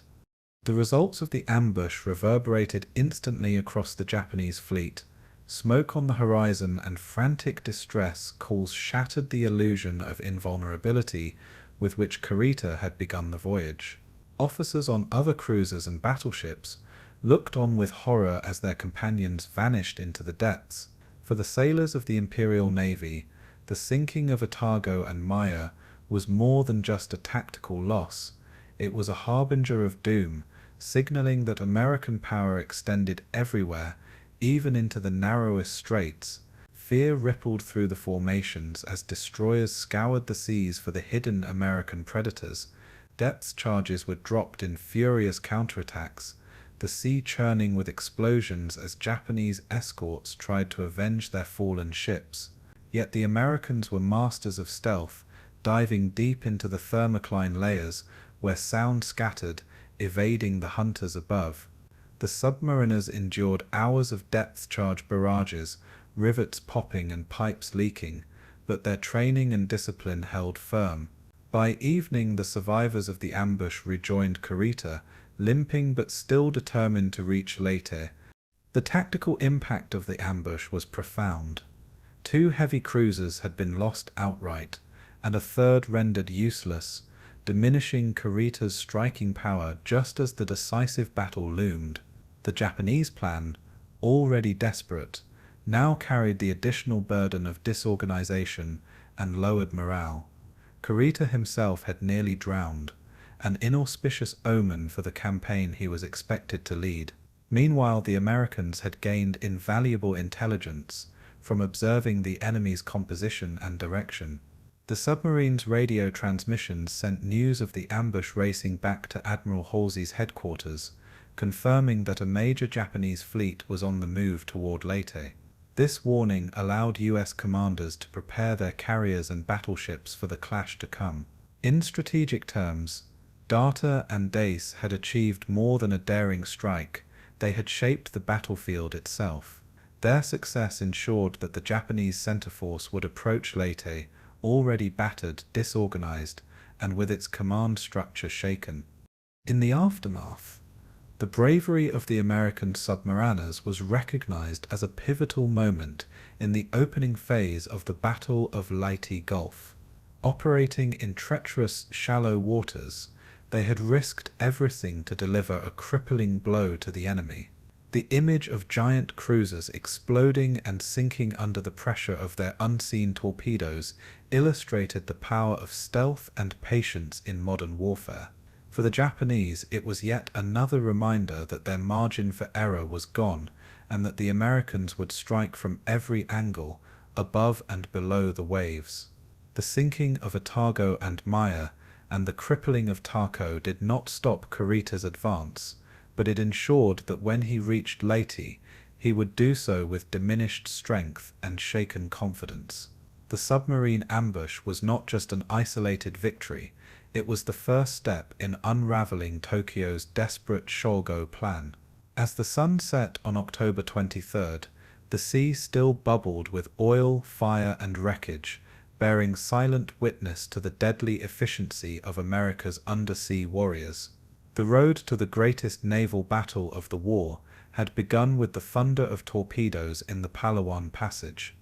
On the morning of October 24th, 1944, the Sibuyan Sea became the stage for one of the most ferocious air-sea battles of the Pacific War. Vice Admiral Takeo Kurita's center force, already battered by submarine ambushes in the Palawan Passage, pressed eastward in its attempt to break through to Leyte Gulf. His fleet was immense battleships, heavy cruisers, light cruisers, and destroyers, all aiming to smash the Allied invasion forces. Yet lurking over the horizon were U.S. carrier task groups, whose reconnaissance planes quickly spotted the Japanese Armada. Word raced back to Admiral William Bull Halsey and Admiral Mark Mitcher, and within hours American carrier decks buzzed with activity. Dozens of Grumman Fish 6F Hellcats, Curtiss SB-2C Helldivers, and Grumman TBF Avengers roared into the sky, their engines drowning out all other sound. The pilots had one clear mission: cripple Kurita's battleships before they could reach the vulnerable landing beaches. Among those battleships loomed the giant Musashi, the pride of the Imperial Navy. At over 70,000 tons, bristling with 9 18.1-inch guns, and shielded with immense armor, Musashi was designed to withstand punishment beyond imagination. That morning, her true trial by fire was about to begin. The first wave of American aircraft struck shortly before noon, descending on Kurita's columns with precision and fury. Pilots dove steeply from the sun, unleashing bombs and torpedoes into the tightly packed formation. Musashi, sailing near the center of the line, drew particular attention because of her massive size and symbolic value. Torpedo wakes slashed the waters around her as anti-aircraft guns erupted in furious fire, filling the sky with black puffs of smoke and bright orange tracers. Japanese crews fought with discipline, manning every gun position, while damage control parties stood ready deep within the ship's steel bowels. Bombs slammed into the decks of battleships, shaking their hulls with thunderous blasts. Musashi absorbed several hits, her armor deflecting some, but torpedoes punched through her hull and caused flooding. American pilots radioed back that the giant ship had been wounded but not slowed. For the Japanese, the realization that even their heaviest battleship could be hurt so early was unsettling. Kurita pressed on, urging his fleet eastward, but the skies above the Sibuyan Sea were only growing more hostile. A second wave of American planes arrived early in the afternoon, this time better coordinated and armed with detailed intelligence from the first attack. Dive bombers peeled from high altitude, their bombs screaming downward as torpedo bombers attacked in low, coordinated runs from multiple directions. Musashi's gunners fought desperately, filling the air with overlapping curtains of fire, but the swarms were relentless. Torpedoes slammed into her port side, tearing open compartments and flooding her lower decks. Shock waves rippled through the ship as damage control crews sealed off compartments, pumped water, and fought to keep her balanced. Yet the immense ship began to list slightly, a warning that her armor could not forever defy physics.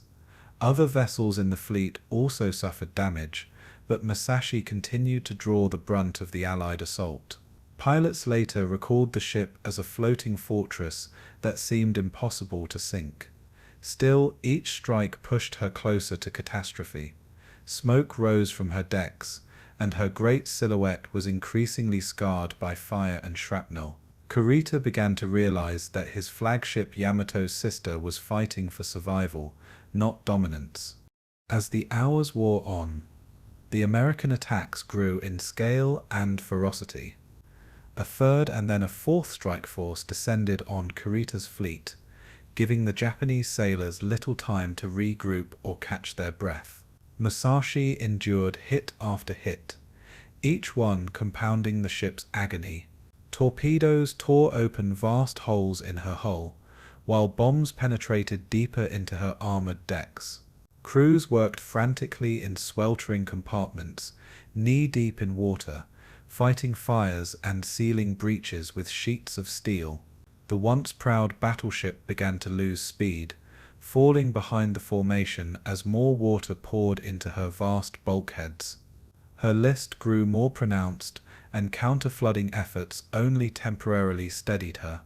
Meanwhile, the fleet's other heavy units maneuvered desperately under constant American pressure, zigzagging in vain attempts to avoid the rain of destruction. The Sibuyan Sea was now churning with oil slicks, smoke, and wreckage, a grim testimony to the storm unleashed from the carriers. Kurita faced a wrenching choice: press forward with a weakened force or retreat, and concede defeat.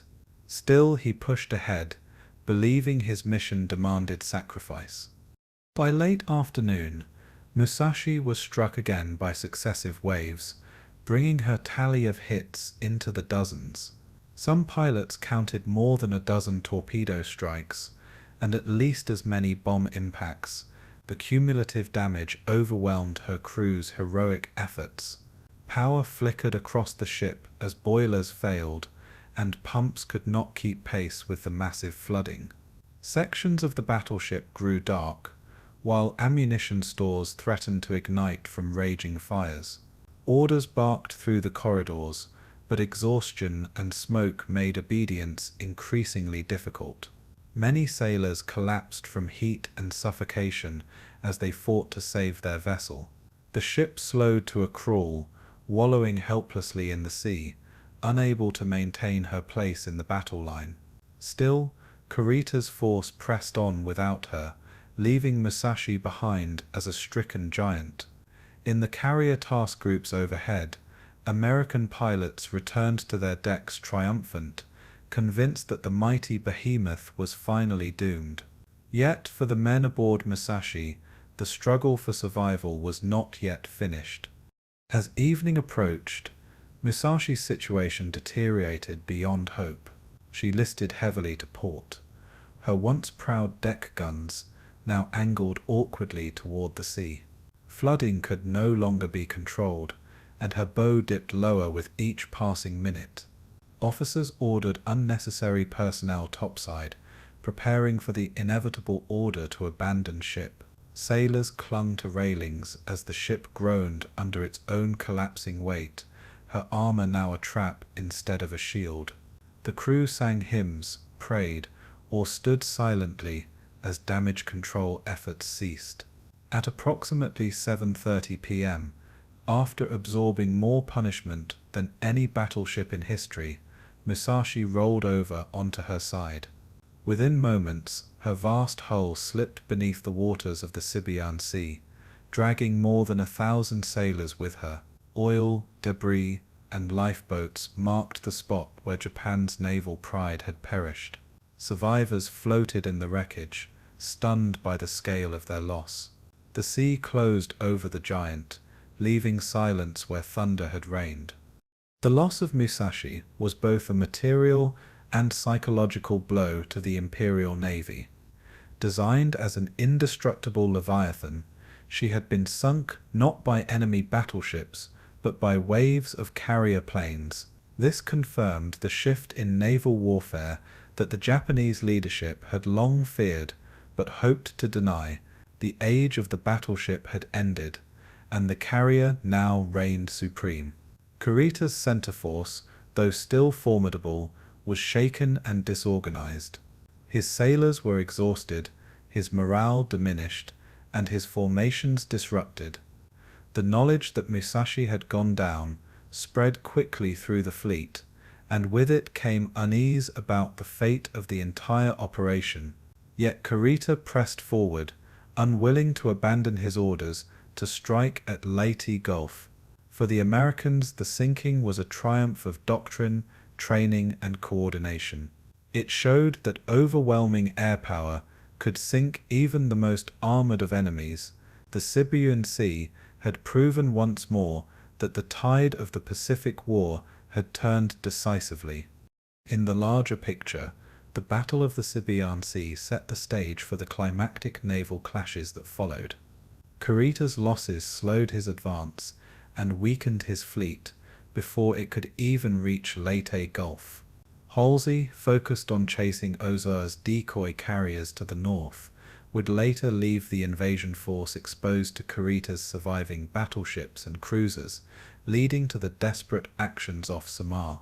But for October 24th, the spotlight belonged to the Musashi and the relentless attacks that ended her reign. The Americans demonstrated both the flexibility and lethality of their carrier groups, striking repeatedly until the enemy was destroyed. Survivors of Musashi carried with them stories of bravery, chaos, and despair, their lives forever marked by the day the unsinkable fortress slipped beneath the sea. For the Japanese people, the sinking was a grim reminder that no symbol of power was safe from American might. For the Allies, it was reassurance that the costly invasion of Leyte could yet be shielded from destruction. The Sibuyan Sea became a graveyard not only for a battleship, but for an entire era of naval supremacy.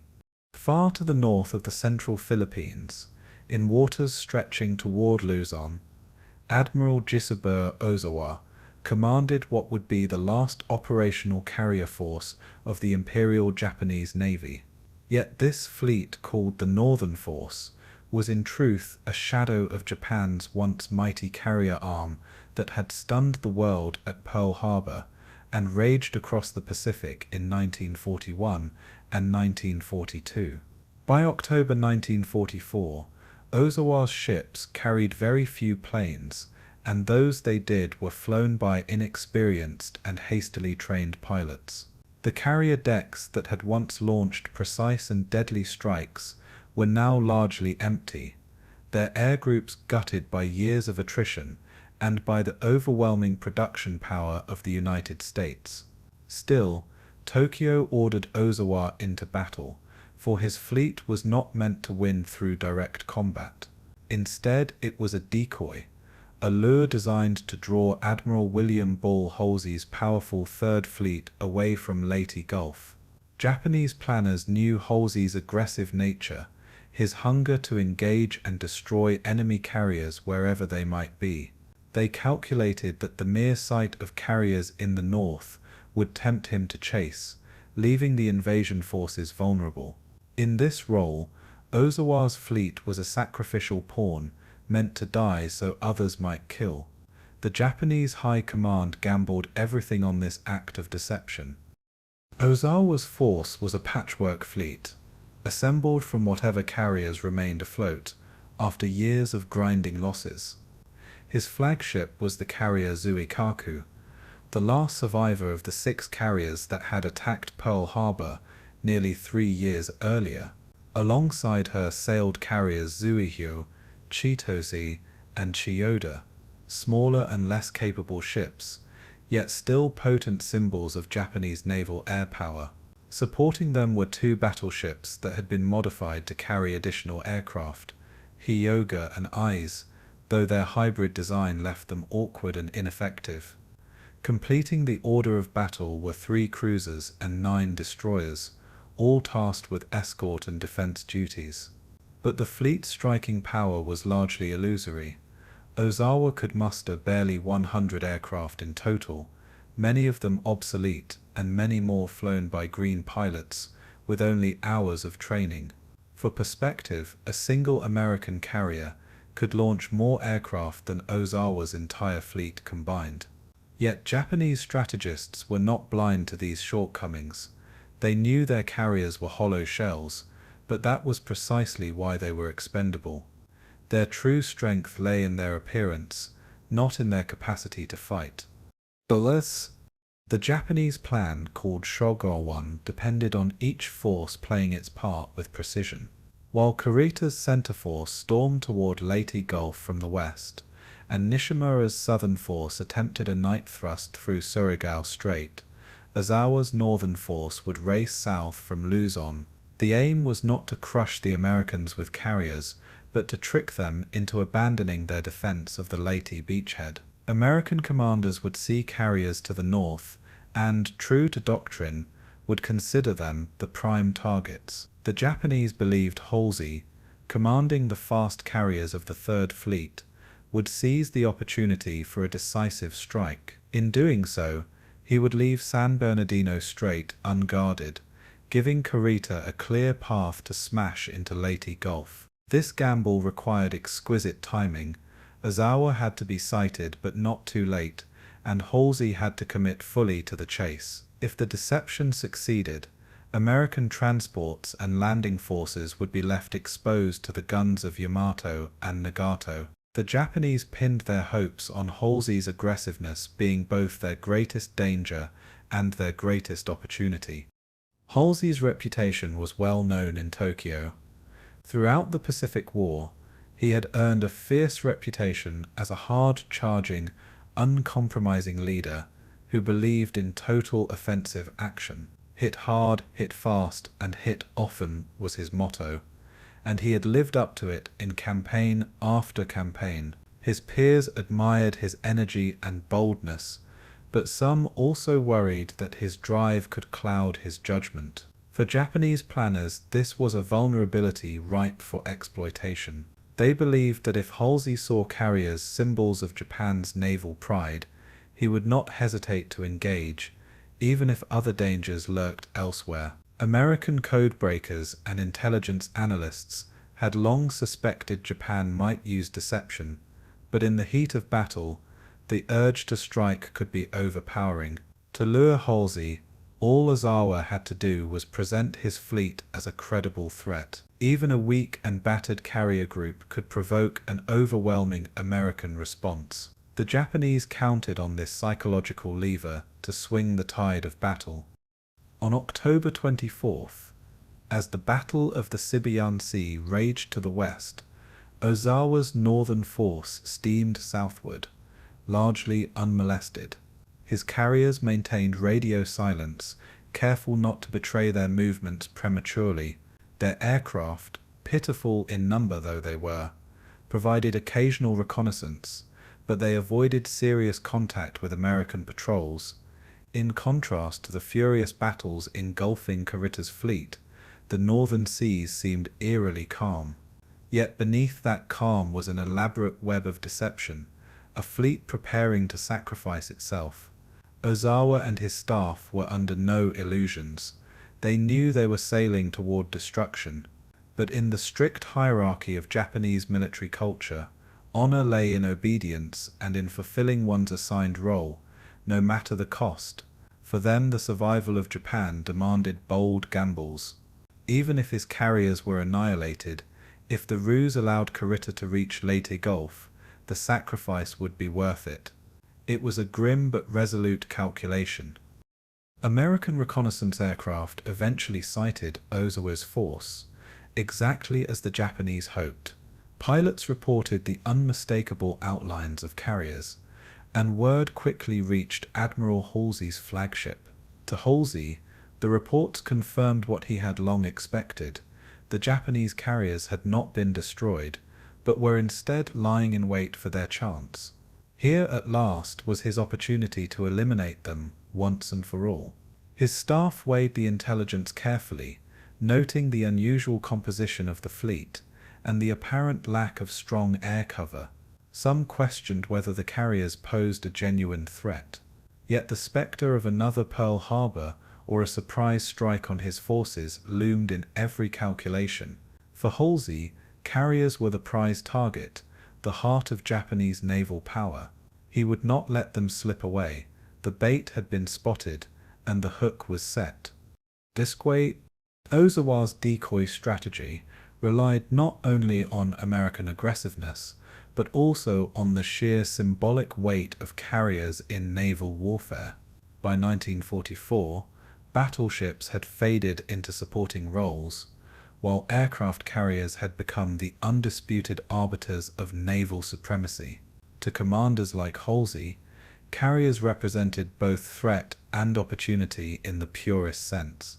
Destroying them would cripple Japan forever, ensuring that never again could it project power across the Pacific.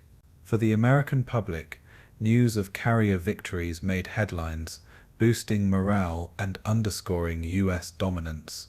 For Halsey, the lure of engaging carriers was not merely tactical, but deeply psychological. Every instinct, every bit of training, told him that to win the war, he must destroy enemy carriers wherever they sailed. Ozawa's frail fleet, battered and hollow though it was, still carried that aura of menace. It was enough to draw Halsey's gaze. Just as the Japanese had predicted, history would soon reveal whether the gamble had succeeded. So, as night fell on October 24th, both fleets steamed toward their appointed fates.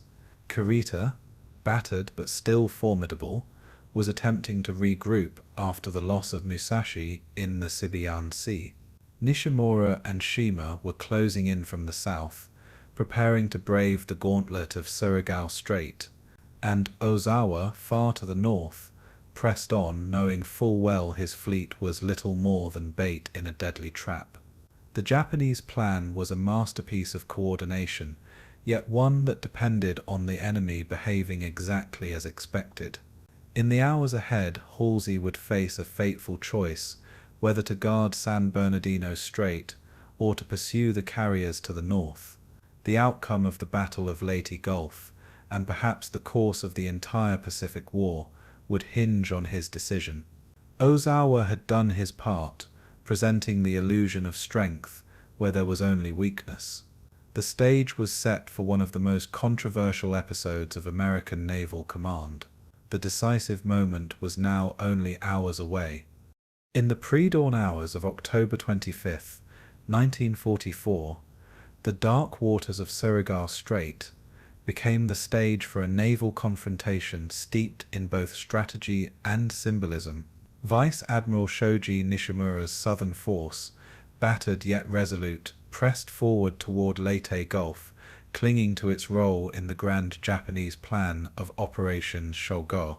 His fleet, composed of the battleships Yamashiro and Fuso, the heavy cruiser Mogami, and 4 destroyers, sailed into waters already bristling with American defenses.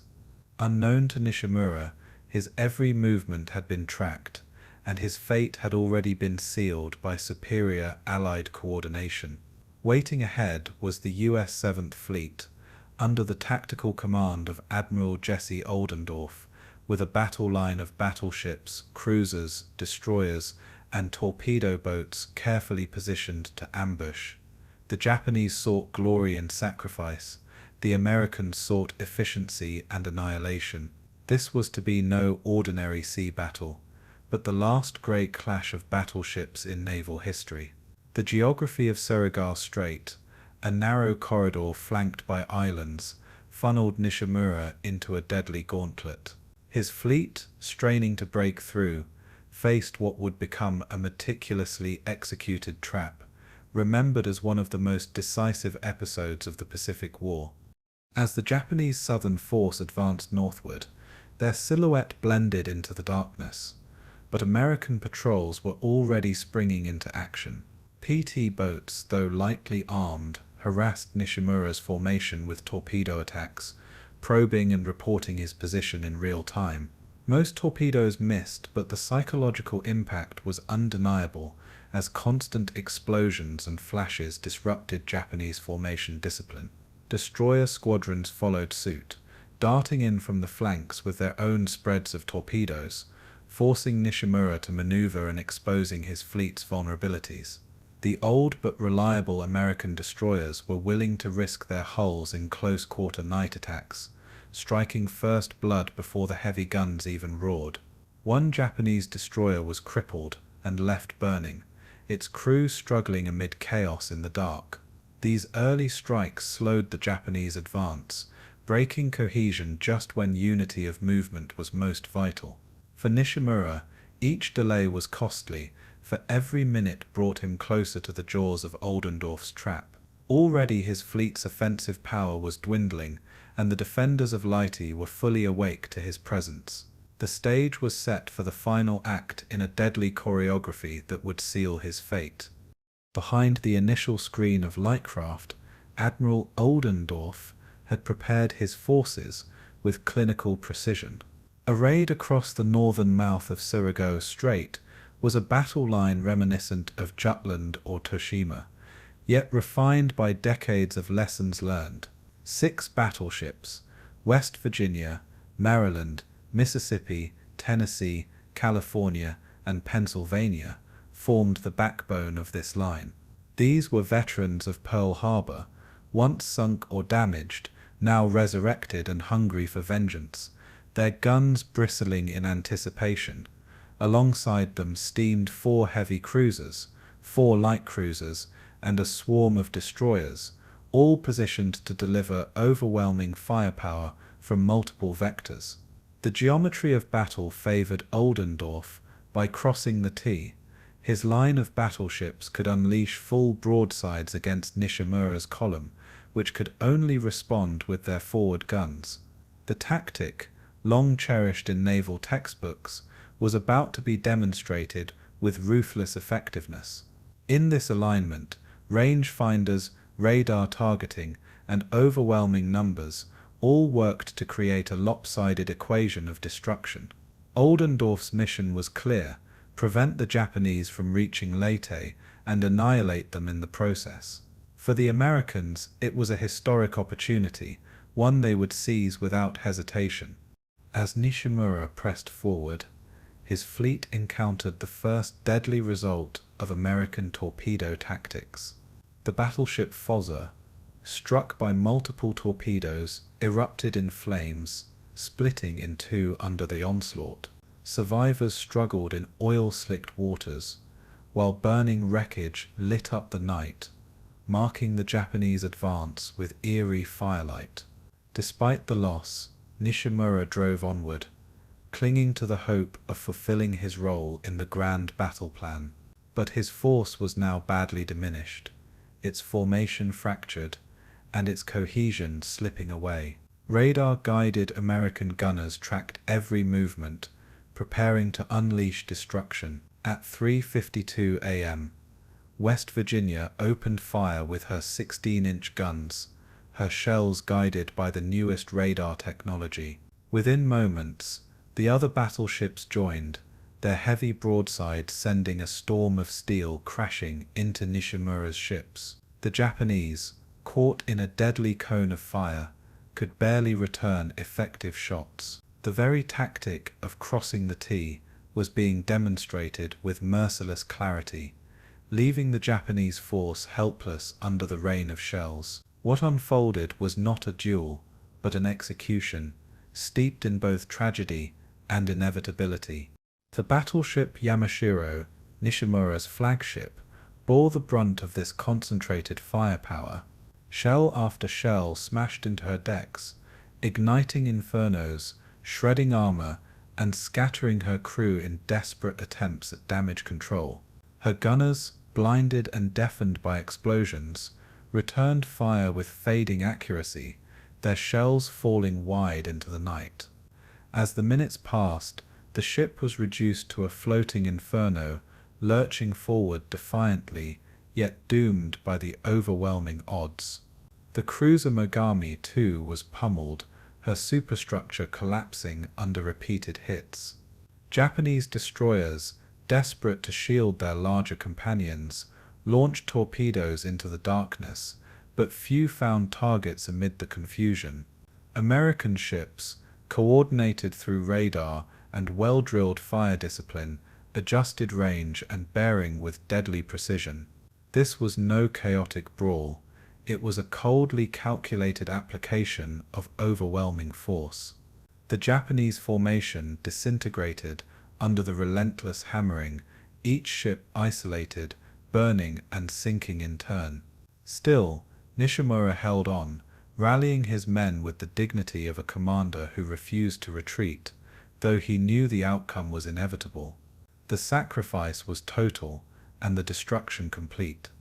As the carnage unfolded, Admiral Oldendorf's line maintained its discipline, firing salvo after salvo with devastating rhythm.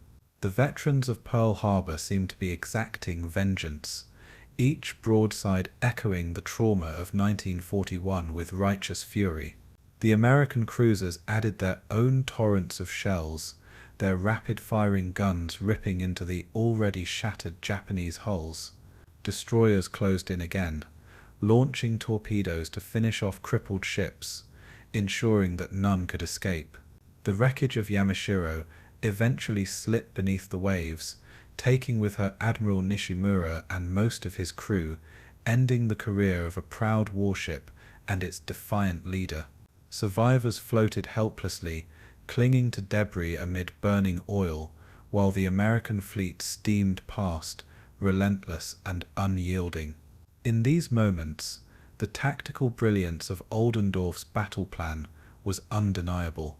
He had not only executed the textbook maneuver of crossing the T, but had done so with flawless coordination, radar precision, and overwhelming force. For the Japanese Southern Force, it was annihilation. For the Americans, it was the vindication of years of preparation, a decisive victory achieved with minimal losses. The outcome was brutal, swift, and final. Meanwhile, Admiral Shima's secondary Southern Force, steaming behind Nishimura, stumbled upon the wreckage-strewn waters of Surigao Strait. Shima, shocked by the carnage, nearly collided with the crippled Mogami in the confusion. Realizing the fate of Nishimura's vanguard, and comprehending the overwhelming firepower awaiting him, Shima withdrew, retreating before his force suffered the same fate. His withdrawal spared his ships, but did nothing to alter the larger outcome of the battle. Nishimura's southern force had been sacrificed, destroyed almost to the last ship, achieving nothing but delay and devastation. Yet in Tokyo's War Council, this sacrifice had been foreseen, for the southern force was but one arm of a larger, desperate gamble. While Nishimura's men lay dead beneath the waves, other Japanese forces still maneuvered toward Leyte, hoping to find openings in the American defense. The blood spilled in Surigao Strait was both a tactical victory for the Allies and a somber reminder of the human cost of rigid plans and desperate gambits. This was the last time battleships clashed in line against line, ending an era of naval warfare with fire and smoke. In its place, air power and submarines would dominate the seas of the future. The Battle of Surigao Strait stands in history as both an epitaph and a transition.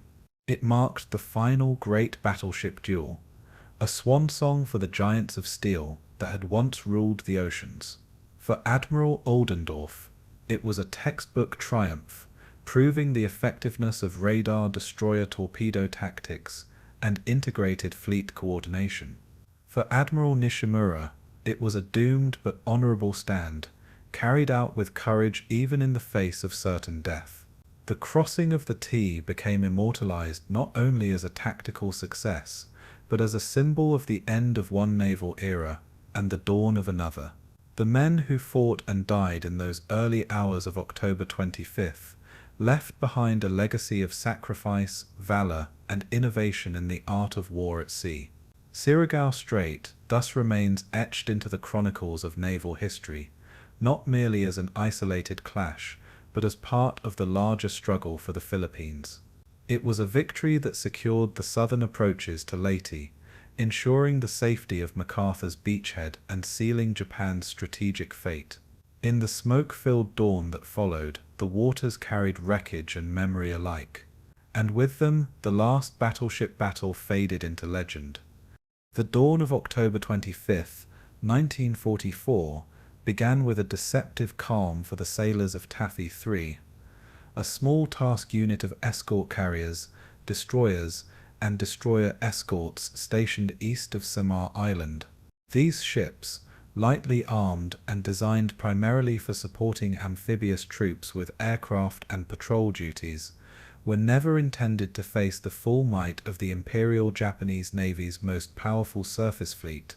Yet, unbeknownst to them, Admiral Kurita's battered but still formidable center force had slipped through San Bernardino Strait under the cover of darkness.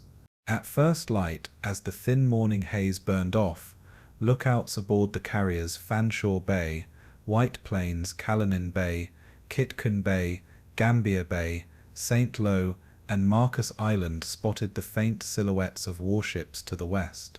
What they saw defied belief: battleships and heavy cruisers advancing rapidly with towering superstructures and glinting gun barrels trained toward the American formation. Within moments, Taffy 3 found itself face to face with Yamato, the largest battleship in the world, along with dozens of cruisers and destroyers, a mismatch so overwhelming that survival seemed impossible. Rear Admiral Clifton Sprague, commanding Taffy 3, instantly grasped the dire situation.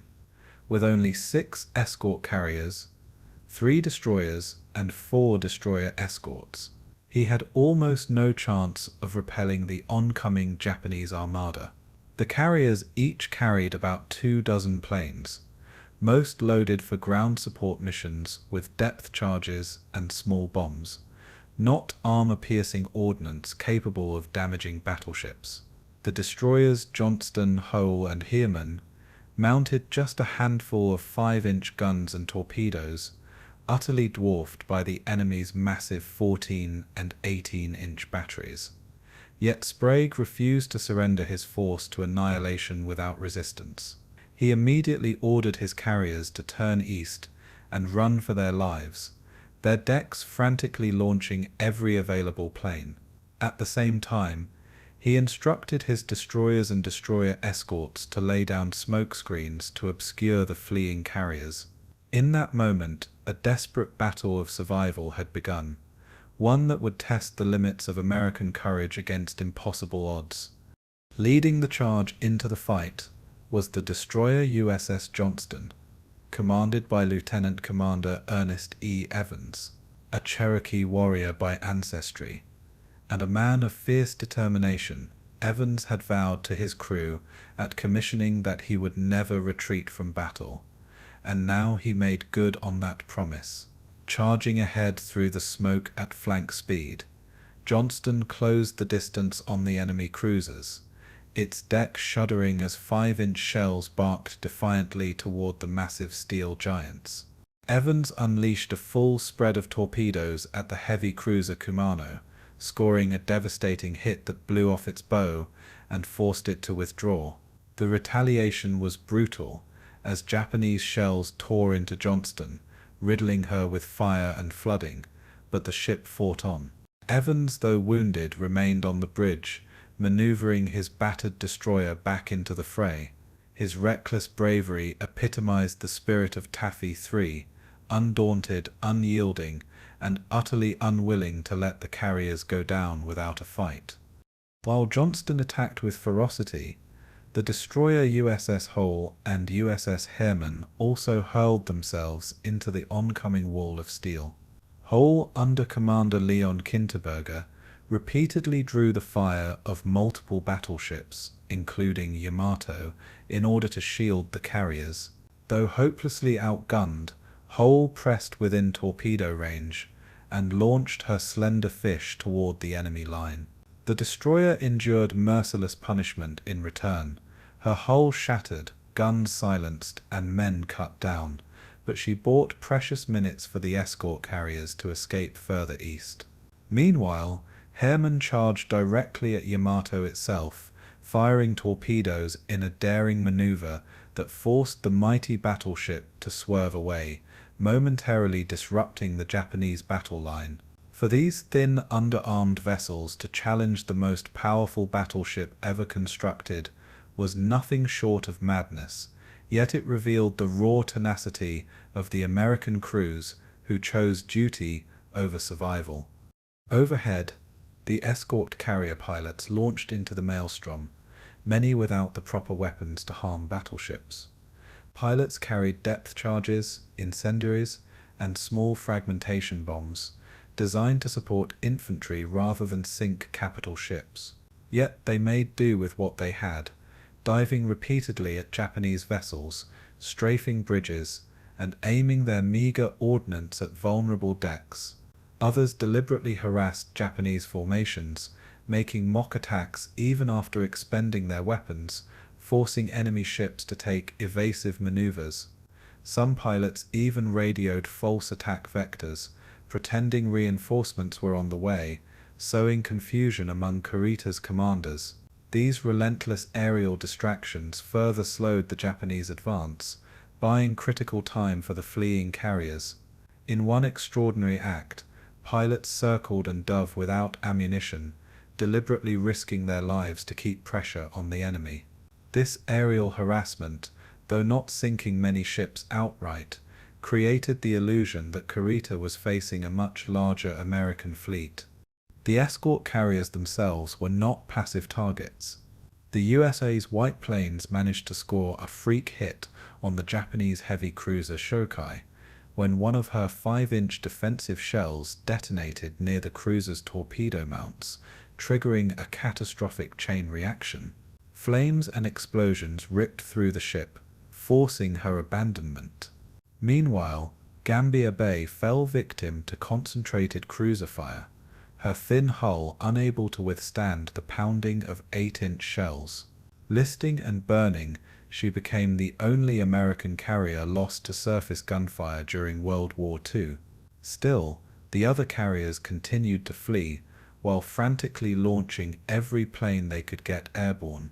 The men aboard knew they were effectively defenseless, but their determination to keep their aircraft in the sky meant the Japanese advance would not go unchallenged. The smoke, the chaos, and the sheer aggressiveness of the American defense made Kurita's superior fleet hesitate, a hesitation that would ultimately decide the outcome. As the battle raged into late morning, the Japanese commanders grew increasingly uncertain. Admiral Kurita, having suffered significant losses in the Sibuyan Sea, and now facing what he mistakenly believed to be a much larger American carrier force, wavered. Reports of incoming airstrikes from Admiral Halsey's fleet, though incorrect, added to his sense of encirclement. His battleships and cruisers, though still potent, were scattered and low on ammunition from hours of intense exchanges. The unexpected ferocity of Taffy III's resistance convinced him that pressing deeper into Leyte Gulf risked annihilation from American reinforcements. In a stunning decision, Kurita ordered his fleet to withdraw, leaving behind wrecked ships and thousands of casualties.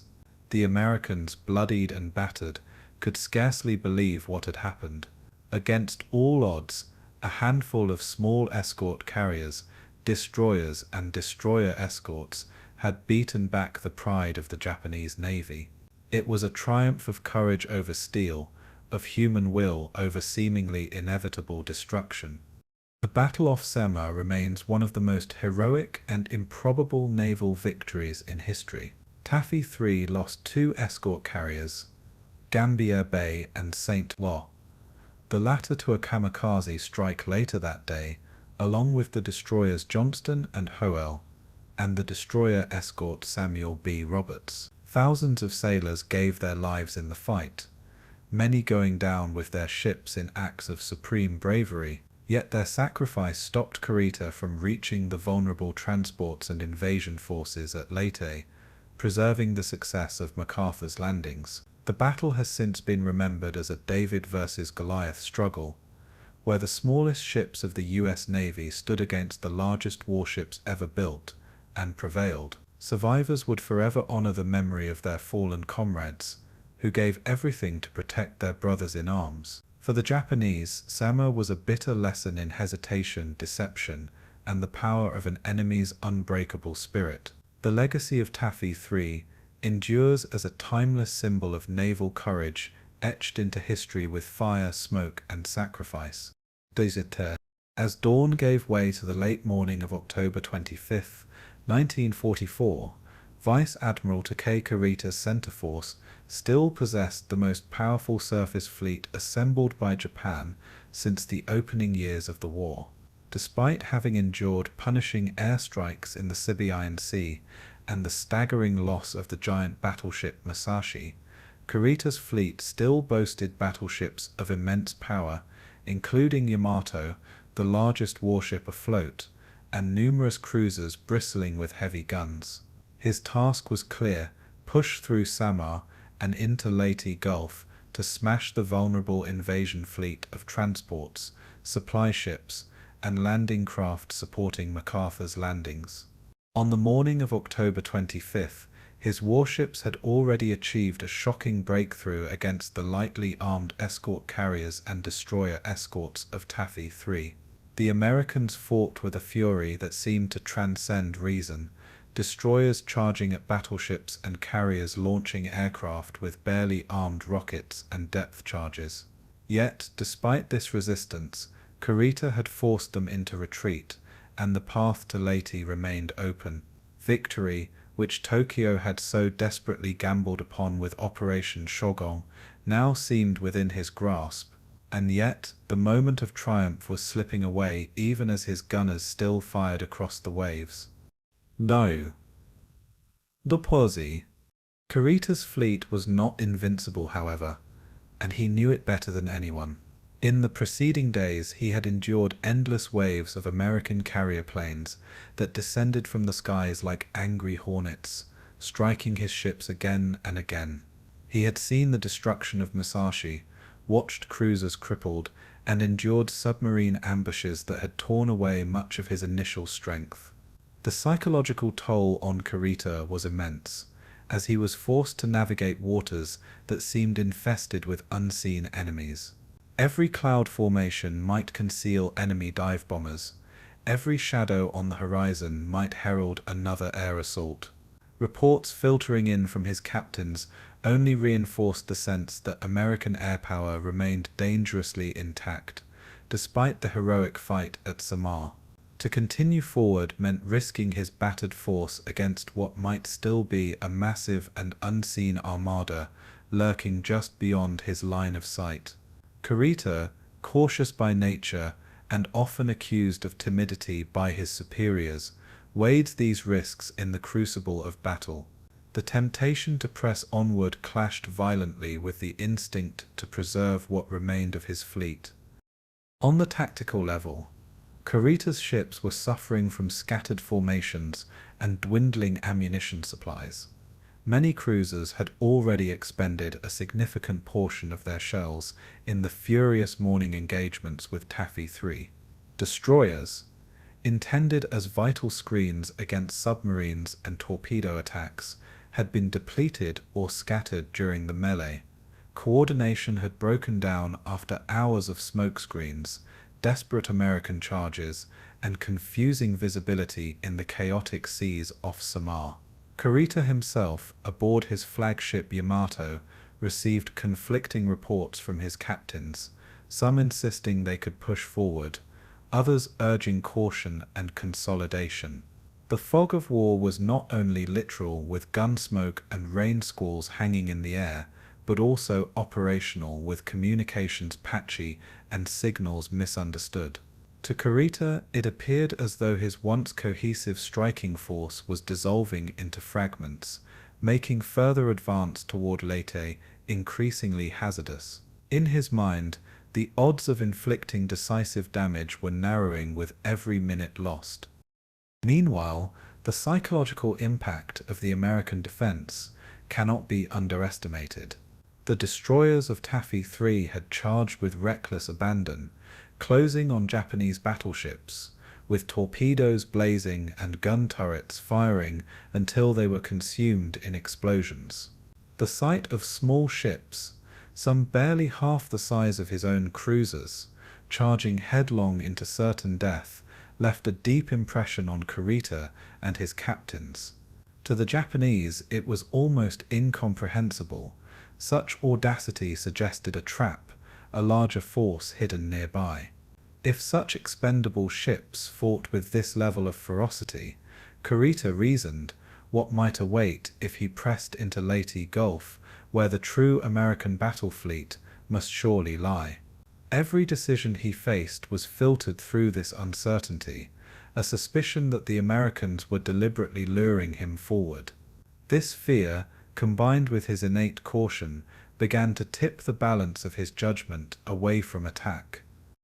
Strategically, Kurita's withdrawal can be seen as a product of conflicting orders and an impossible mission. Operation Shō-Gō demanded nothing less than annihilation of the American fleet, but gave Kurita insufficient air cover and unrealistic expectations of success. The Japanese Navy High Command still clung to the notion of a decisive battle in which superior spirit and battleship firepower would overcome American numbers. Yet Kurita, on the front line, could see that the American juggernaut was unlike anything Japan had ever faced. The skies belonged to the US carriers, the seas were saturated with submarines, and even the smallest ships fought with the will of giants. The very concept of pushing into Leyte now seemed to him like a suicide mission, with little chance of true strategic success. He knew that even if he managed to wreck the transports, his fleet would be destroyed in the process, leaving Japan utterly defenseless at sea. Faced with this grim reality, his duty to preserve what strength remained began to outweigh the expectations of Tokyo. This communication breakdowns with Tokyo only deepened the problem. Kurita had little real-time knowledge of Ozawa's decoy force to the north, which had successfully drawn Admiral Halsey's powerful Third Fleet away. Nor could he be certain of Nishimura's southern force, which by this point had been annihilated in Surigao Strait. From his perspective, he was operating nearly blind, uncertain whether his allies had succeeded or failed, and uncertain of what lay ahead in the Gulf. Without clarity, he imagined the worst, that powerful American fleets remained ready to pounce the moment he committed. This lack of information paralyzed his decision-making and encouraged retreat as the safer option. To continue in ignorance might bring about not only his destruction, but also humiliation for the entire combined fleet. By turning back, Kurita at least preserved some semblance of strength to fight another day. The decision once made was abrupt. Shortly after 9 a.m., Kurita ordered his forces to break off the engagement and retreat northward through the San Bernardino Strait. The Americans, battered and nearly out of ammunition, could scarcely believe their eyes as the mighty Japanese fleet turned away. On the decks of escort carriers and destroyers, exhausted sailors erupted in relief and disbelief, many convinced that divine providence had spared them. For the Japanese sailors, however, the retreat was bitter and bewildering. They had fought bravely and inflicted real damage, yet were now withdrawing from the brink of triumph. Kurita himself was silent, burdened with the knowledge that his decision would be judged harshly by Tokyo. In retreating, he may have saved his fleet from annihilation, but he had also abandoned the one chance Japan had to strike a crippling blow against the American invasion. Historians continue to debate Kurita's retreat, some seeing it as a tragic failure of nerve, others as a rational response to an unwinnable situation. What is certain is that his decision marked the turning point of the Battle of Leyte Gulf. With Kurita's withdrawal, the last real threat to MacArthur's invasion vanished, and the Philippines campaign was secured. Japan's naval power, already diminished, would never again mount an operation of comparable size or ambition. The decision also highlighted the fatal gap between Tokyo's grand strategies and the battlefield realities its admirals faced. Kurita, haunted by uncertainty and worn down by relentless attrition, chose survival over sacrifice, preservation over annihilation. In so doing, he spared his ships for another day, but at the cost of Japan's final gamble for victory. The retreat from Samar thus became one of the most decisive and controversial moments of the Pacific War, a moment where hesitation reshaped history. As the sun rose on October 25th, 1944. The northern Philippine Sea became the stage for the final act of Admiral Gisaburo Ozawa's desperate decoy plan. His northern force, consisting of 4 carriers, Zuikaku, Zuiho, Chitose, and Chiyoda, was pitifully short on aircraft and experienced aviators. Most of the air groups had been sacrificed in previous battles, leaving only a few dozen planes between them, a shadow of Japan's once dominant carrier arm. Yet Ozawa understood that his task was not to win a battle in the skies, but to lure Admiral William Bull, Halsey, and his powerful Third Fleet away from Leyte. To achieve this, he deliberately sailed into danger, exposing his carriers to certain destruction. Behind his fleet, a skeleton screen of battleships and cruisers tried to provide some measure of defense, but their strength paled compared to the overwhelming American Armada bearing down from the south. Every sailor aboard the Japanese ships knew they were bait, sacrificial pieces in a deadly chess game. Still, they held their course with grim resolve, hoping their deaths would grant Kurita a chance to crush the vulnerable invasion forces at Leyte. Decoy. The American Third Fleet, commanded by Halsey, was bristling with power and impatience for battle. 16 fleet carriers, 6 fast battleships, cruisers, and a host of destroyers made it the most powerful naval force ever assembled in the Pacific. For months, the U.S. Navy had longed for a decisive showdown with the remnants of Japan's carrier fleet, and now Halsey believed the opportunity had finally arrived. Scouts had confirmed Ozawa's carriers to the north, presenting what seemed to be a perfect chance to eliminate the Japanese carrier arm once and for all. Halsey, ever aggressive and eager for glory, took the bait, leaving the San Bernardino Strait uncovered in his rush northward. His decision, controversial in hindsight, created the conditions for the desperate fight off Samar, but in this northern theater, it gave him overwhelming superiority. By dawn, U.S. carrier groups were already launching wave after wave of aircraft against Ozawa's decoys. For American pilots, this was less a battle than a slaughter, but it carried immense symbolic weight, the destruction of the last Japanese carriers still afloat. Both. The first waves of American aircraft swept in with deadly precision, their targets easy to spot against the broad expanse of open sea.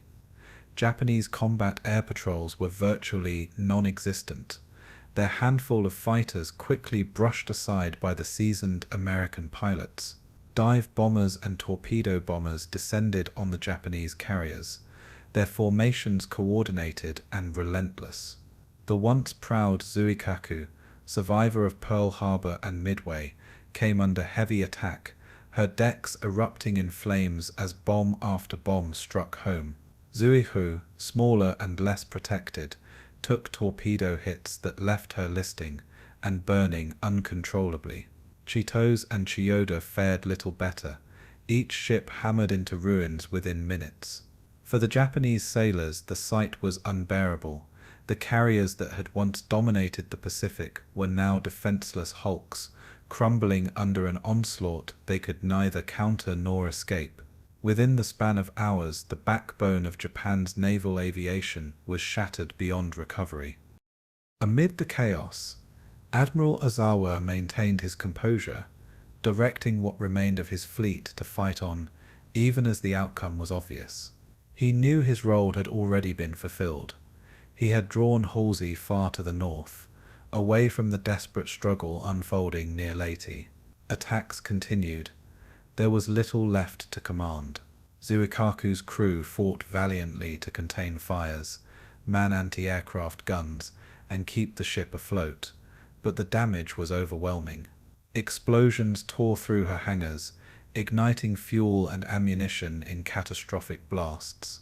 As the carrier rolled, crewmen abandoned ship, leaping into oil-slick waters. Around them, destroyers rushed to rescue survivors, while dodging American aircraft still circling overhead. By mid-afternoon, Zuikaku slipped beneath the waves, carrying with her the legacy of the Japanese carrier fleet that had once struck fear across the Pacific. For many Japanese sailors, it was the symbolic end of an era. Meanwhile, Chitose and Chiyoda suffered similarly grim fates.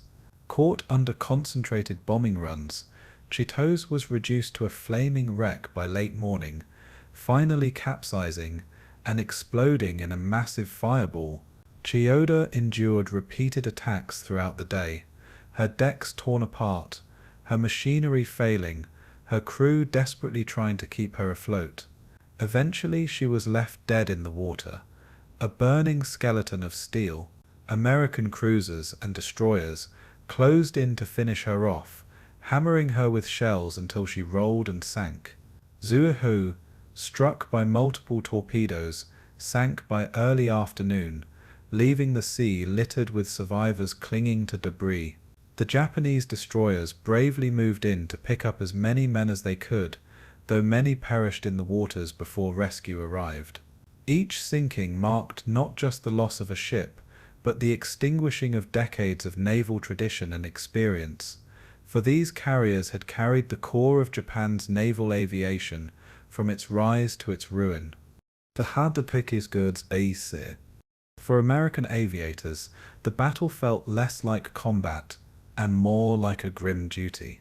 They flew mission after mission with little resistance, dropping bombs and torpedoes on crippled ships that could not strike back. Many pilots later admitted a strange sense of sorrow in destroying the carriers that had once been feared adversaries. But duty left no room for sentiment, and the orders were clear: eliminate the enemy fleet. By day's end, the waters around Cape Engaño were a graveyard of Japanese carriers and escorts, their survivors adrift in oil-smeared seas. American rescue efforts were minimal, as the priority was the complete neutralization of enemy vessels. The destruction was total, and when the last bombs fell, the Japanese carrier force ceased to exist as a meaningful weapon of war. It was a victory both strategic and symbolic, signaling the end of Japanese naval aviation as an offensive arm. The significance of the Battle of Cape Engaño cannot be overstated. It was the final curtain for Japan's carriers, the same ships that had launched the surprise attack on Pearl Harbor less than 3 years earlier. Their loss marked not just a tactical defeat, but a profound psychological blow to the Japanese Navy and people. Never again would Japan mount a serious carrier-based offensive. The surviving Japanese sailors carried with them stories of sacrifice and futility, tales of men who sailed knowing they were expendable for the sake of a desperate gamble. For Halsey and the Americans, it was a triumph that eliminated any lingering threat of a Japanese carrier resurgence. Yet the controversy remained, for his absence from the San Bernardino Strait nearly allowed Kurita to wreak havoc on the invasion fleet. Cape Engaño was both a shining victory and a shadowed mistake, a reminder that even in triumph, war carried complexity and doubt. In the aftermath, the seas calmed, but the wreckage and oil fires lingered as grim memorials to the fallen ships. Survivors were plucked from the waters by both Japanese escorts and, in rare instances, American vessels. Admiral Ozawa himself survived, taken aboard a destroyer after his flagship, Zuikaku, went down. He had fulfilled his duty, though at a terrible cost, and now carried the burden of surviving the destruction of his fleet. For the Americans, the victory was celebrated, but tinged with unease, for the larger battle across Leyte Gulf had nearly ended in disaster.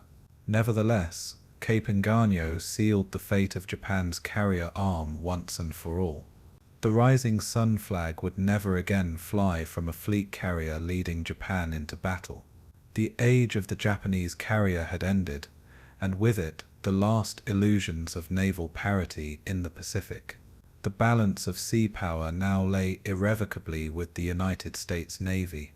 The Battle of Leyte Gulf, while remembered for its grand maneuvers and strategic turning points, was above all a human tragedy marked by staggering losses. Thousands of sailors, pilots and soldiers from both sides found themselves caught in the storm of fire and steel that engulfed the Philippines in October 1944. The sheer scale of the engagement, involving hundreds of ships and thousands of aircraft, guaranteed that casualties would be enormous. Entire warships were sent to the bottom within minutes, often with most of their crews still aboard, trapped in compartments filling with seawater. For the Japanese, the battle represented a near-suicidal gamble, and their navy paid a catastrophic price. For the Americans, victory was costly, with destroyers, escort carriers, and countless aircraft lost in desperate defense. The clash left survivors adrift at sea, many burned, wounded, or clinging to wreckage as night descended. Some perished not from battle itself, but from thirst, exposure, or sharks in the hours and days that followed. Behind every statistic was a human life altered or ended, leaving families across the Pacific and America mourning the loss. The numbers alone, while cold and clinical, only begin to tell the story of the human cost of this colossal naval struggle. Japanese casualties were particularly devastating, as their navy suffered some of the heaviest losses in its history. Entire task forces were shattered, and proud battleships like Musashi and Yamashiro were consigned to the deep with most of their crews. Out of the nearly 2,400 men aboard Musashi, only about 1,300 survived the repeated American airstrikes that pounded the behemoth into submission, leaving more than 1,000 entombed in its steel carcass. Yamashiro went down in Surigao Strait with an estimated 3,000 men, almost her entire crew, vanishing in the night as Admiral Nishimura's southern force was annihilated. Admiral Kurita's center force also endured staggering casualties as cruisers like Shō-Gō, Suzuya, and Chikuma succumbed to relentless American carrier planes and escort carrier defenses. Ozawa's northern force, sacrificed as bait, saw nearly every one of its carriers destroyed, with hundreds of aircrew lost in hopeless attacks. By the battle's end, Japan had lost over 26 major warships and some 10,000 men in just 4 days of fighting. Each sinking represented not just a military defeat, but entire communities back in Japan left in grief, as families received the dreaded news that fathers, brothers, and sons would never return. For the Japanese Navy, Leyte Gulf was not just a defeat, it was an obliteration of its fighting soul. American casualties, though far fewer in comparison, were still grievous, particularly among the small escort carriers and destroyers that bore the brunt of Kurita's onslaught off Samar. The escort carrier Gambier Bay was sunk under the thunder of Japanese heavy guns, the only American carrier ever lost to surface gunfire, and over 130 of her crew perished with her. Lo became the first major warship sunk by a kamikaze attack, when a Japanese suicide plane detonated its bombs inside her hangar deck, killing over 100 sailors in an instant, and marking the beginning of a terrifying new phase of the Pacific War. Destroyers like Johnston, Hull, and Samuel B. Roberts charged fearlessly against overwhelming odds, sacrificing themselves to protect the vulnerable carriers. Hundreds of American sailors died as these small ships were blown apart by gunfire or torpedoes, their wreckage scattering across the sea. Survivors floated for hours, some days in the open water, suffering from exhaustion, wounds, or exposure, as rescue ships struggled to locate them.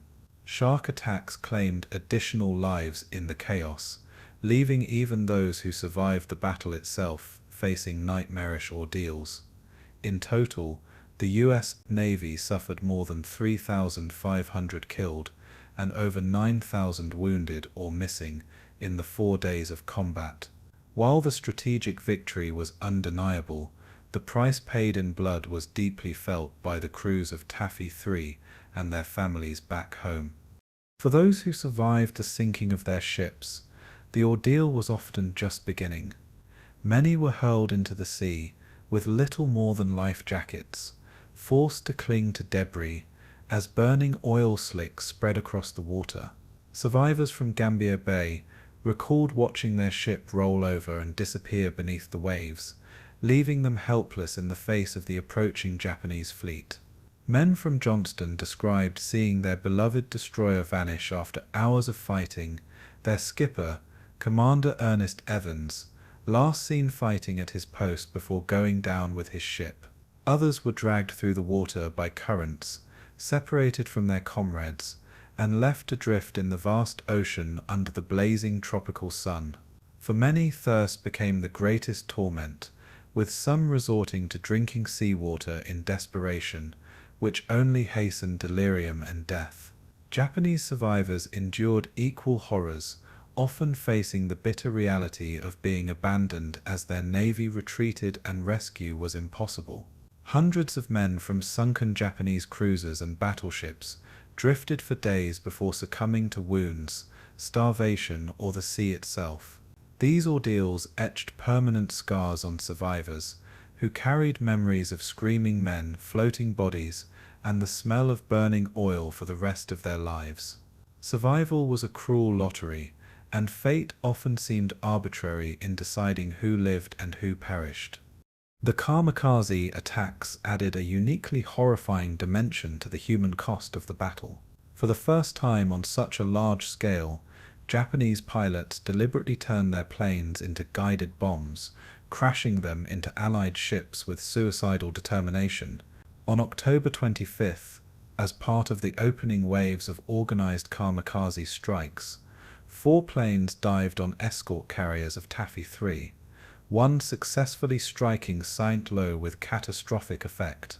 Survivors described the terrifying sight of a flaming plane bearing down on them, the roar of its engine cutting through the chaos, followed by an explosion that engulfed decks in fire and twisted steel.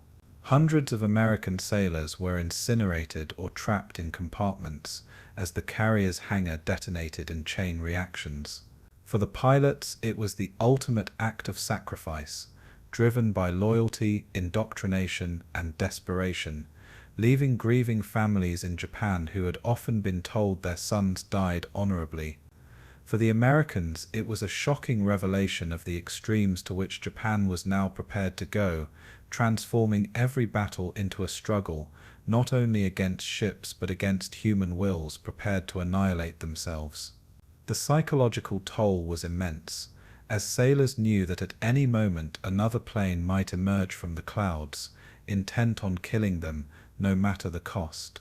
The kamikaze attacks inaugurated a new era of warfare defined not only by machines but by the deliberate use of human bodies as weapons. One of the most haunting aspects of the human cost was the intimate scale of loss within individual ships. On destroyers like Samuel B. Roberts, nicknamed the destroyer escort that fought like a battleship, more than half the crew perished when the ship was eventually overwhelmed and sunk. Survivors recounted the desperate fight to save their vessel, carrying ammunition by hand, firing their last shells, and watching comrades fall beside them. When the order to abandon ship finally came, many wept as they leapt into the sea, leaving behind the shattered steel that had been their home. On Japanese ships, the tragedy was even greater, as massive battleships like Musashi sank with thousands still trapped inside, many never even reaching the deck before the ship rolled over. Families would never know their exact fates, receiving only official notices of death in battle, often months later. Some survivors of Japanese ships described swimming among hundreds of bodies, calling out to comrades who never answered back.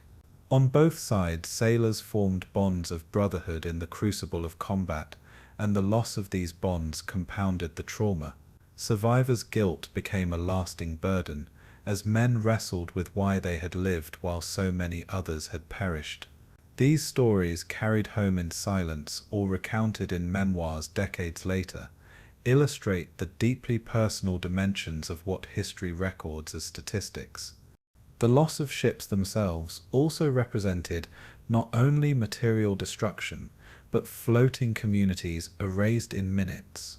Each carrier, battleship or destroyer was a world unto itself, with mess halls, sleeping quarters, workstations, and routines that gave sailors a sense of home at sea.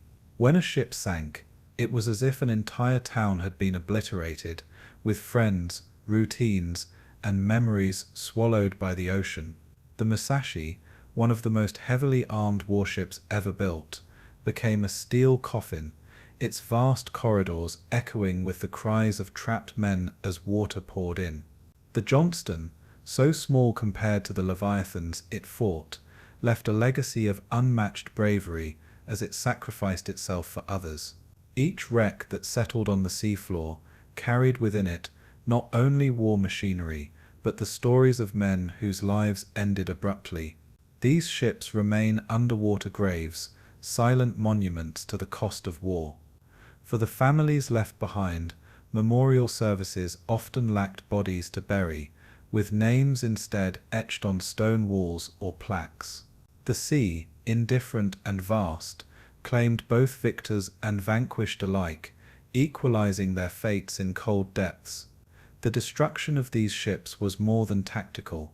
It was deeply human, representing the obliteration of lives lived upon them. In the end, the Battle of Leyte Gulf was not merely a clash of fleets, but a collision of human destinies, marked by sacrifice, terror, and profound loss. More than 10,000 Japanese sailors and over 3,500 Americans never returned home, their lives extinguished in a maelstrom of fire and steel. Countless others bore wounds, both physical and psychological, carrying the battle with them long after the guns fell silent. Survivors became living testaments to endurance, recounting stories of bravery, despair, and the haunting cries of men lost at sea. Families across the world mourned silently, receiving telegrams that confirmed their worst fears, changing the course of their lives forever. For Japan, the battle signaled the effective end of its navy as a fighting force, but also the end of thousands of families' hopes and futures. For the United States, it was a costly victory that left scars etched into the hearts of its sailors and their loved ones. The human cost remains the most enduring legacy of Leyte Gulf, reminding us that beneath the sweeping strategies and maneuvers were individuals with faces, names, and dreams. These sacrifices imbue the history of the battle with weight far beyond tactics, anchoring it in the reality of human suffering. To tell the story of Leyte Gulf without the human cost is to forget that war is ultimately measured not just in ships sunk or victories won, but in lives lost forever to the sea. By the end of October 1944, the Imperial Japanese Navy had gambled nearly everything it still possessed in the desperate attempt to repel the American landings at Leyte. From the north, Ozawa's decoy carriers were sacrificed in a futile diversion, while in the center, Kurita's mighty surface fleet had been battered, bloodied, and ultimately turned back at Samar. In the south, Nishimura and Shima's forces had been annihilated at Surigao Strait, leaving the seas around Leyte littered with wreckage, burning oil slicks, and drifting survivors. The toll on the Japanese side was staggering, not only in lives but in irreplaceable ships that had taken decades to build and could no longer be replaced by a shrinking industrial base. Japan's last operational battleships and heavy cruisers had been damaged, sunk, or rendered ineffective, while its aircraft carriers had been reduced to little more than empty floating decks without trained aviators to man them. The grand plan to turn Leyte Gulf into a decisive victory had instead become the graveyard of Japan's naval might. The aura of invincibility that once surrounded the Imperial Navy, forged at Pearl Harbor and maintained through early victories, had now been shattered beyond repair. America's overwhelming production, air power, and coordination had proven insurmountable. With Leyte secured, the Japanese Navy was no longer a decisive factor in the war. From this point forward, Japan would fight a defensive struggle without the shield of its fleet. The destruction of Ozawa's carriers at Cape Engaño was particularly symbolic, as it marked the official end of Japanese carrier aviation. These ships had once been the pride of the fleet, the cutting edge of offensive power that had struck Pearl Harbor and swept across the Pacific in 1941 and 1942. Now, stripped of effective air groups, they had sailed knowingly to their doom, used as sacrificial bait to draw Halsey northward. When they went down in flames beneath waves of American aircraft, they took with them the last vestige of Japan's ability to project air power from the sea. The Imperial Navy no longer had the means to challenge American carriers in open battle. Its surviving pilots were mostly green recruits, with minimal training, unable to compete with seasoned American aviators who now dominated the skies. The loss was not just military but psychological, a crushing confirmation that the tide had turned irreversibly. The carrier age had begun with Japan's daring and innovation, but it ended with their humiliation and defeat. From Leyte onward, American carriers could operate with impunity, bringing destruction to Japan's remaining bases, shipping, and home islands. Japan had lost the sea, and with it, the war was effectively decided. Kurita's center force had seemed the last hope for a decisive blow, boasting the battleship Yamato, the largest warship in history, along with a formidable array of heavy cruisers. Yet even this striking force had been broken at Leyte. The sinking of Musashi, one of Japan's twin super battleships, under the relentless assault of American carrier planes, demonstrated the futility of clinging to traditional surface power in the face of overwhelming air superiority. Kurita's retreat after Samar, though controversial, was rooted in the reality that his ships were bleeding, ammunition and fuel were dwindling, and American aircraft still prowled above. Even had he pressed the attack, the logistical impossibility of sustaining operations in hostile waters would have doomed his force. Japan could no longer replace lost ships or fuel the ones that remained, as the American submarine blockade strangled the flow of vital oil from the Dutch East Indies. The center force returned to Japan battered and diminished, never again to threaten American sea power. In the great gamble of Leyte Gulf, Kurita had rolled the dice and lost, leaving Japan with little more than shattered remnants of once proud fleets. It was the twilight of Japanese battleship power. The southern force under Nishimura and Shima had fared even worse, meeting its end in the narrow confines of Surigao Strait. There the Americans executed the classic naval maneuver of crossing the T, concentrating devastating gunfire from battleships, cruisers, and destroyers on the advancing Japanese line. 2 battleships, a cruiser, and several destroyers were obliterated in a storm of shells and torpedoes, their crews swallowed by the sea, or left clinging to wreckage in the darkness. It was the last battleship versus battleship engagement in history, and it ended in complete disaster for Japan. The destruction of this southern contingent removed any possibility of coordinating a multi-pronged assault on Leyte. More importantly, it underscored the futility of Japan's traditional tactics against the overwhelming firepower of the US Navy. These ships had been ordered into battle almost as a sacrifice, part of a plan that relied on deception and attrition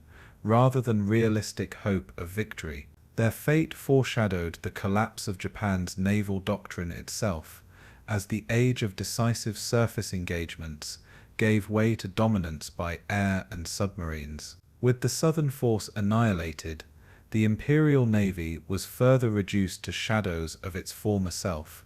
The human toll on both sides was immense, but the scale of Japan's losses was catastrophic.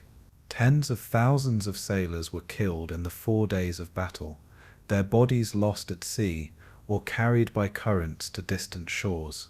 Survivors floated for days in oil-covered waters, clinging to life as sharks circled and dehydration set in. The sinking of ships like Musashi, Yamashiro, and Suikaku meant not only the loss of mighty war machines, but also the sacrifice of thousands of trained crewmen whose experience could never be replaced. Japan's navy had already been bleeding pilots and sailors in earlier battles, such as the Philippine Sea, and Leyte Gulf accelerated that attrition to unsustainable levels. By contrast, while the Americans suffered painful losses, escort carriers sunk at Samar, sailors killed in kamikaze attacks, their vast industrial and training capacity allowed rapid replenishment. Each ship lost by Japan was a crippling blow, while each ship lost by America was swiftly replaced with two more. The imbalance in manpower, industry, and supply chains meant that Leyte was not just a battle, but a breaking point.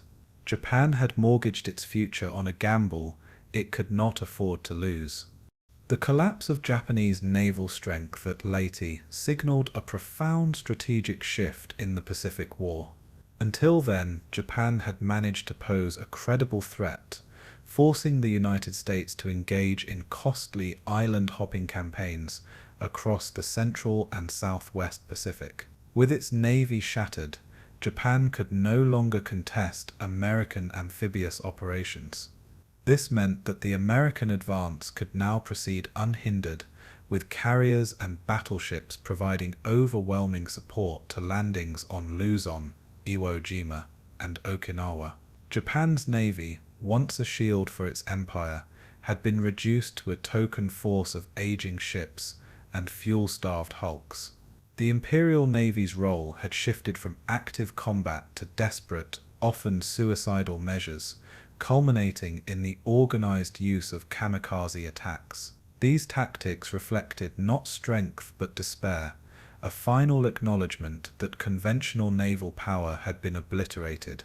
From this point onward, the defense of Japan would rest almost entirely on land-based forces, kamikazes, and whatever remnants of naval power could still be thrown into hopeless battle.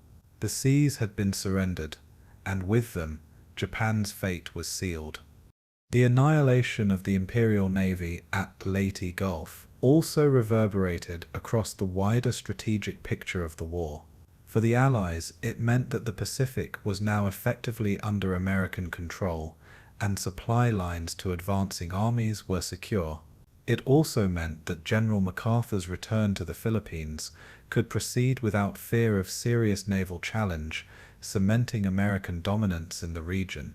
For Japan, the loss accelerated the unraveling of its empire, cutting off vital resources and leaving isolated garrisons stranded across Southeast Asia. Soldiers on distant islands would fight on, but without naval support, they were doomed to starvation, disease, and eventual surrender. The Imperial Navy, once the centerpiece of Japan's imperial ambitions, was now a shattered relic, no longer capable of defending even its home waters. The shift in balance was not gradual, but absolute. The Pacific had become an American ocean. Japan's defeat at Leyte was thus not just a tactical failure, but a strategic death blow from which recovery was impossible. The end of Japanese naval power was the end of Japan's dream of empire.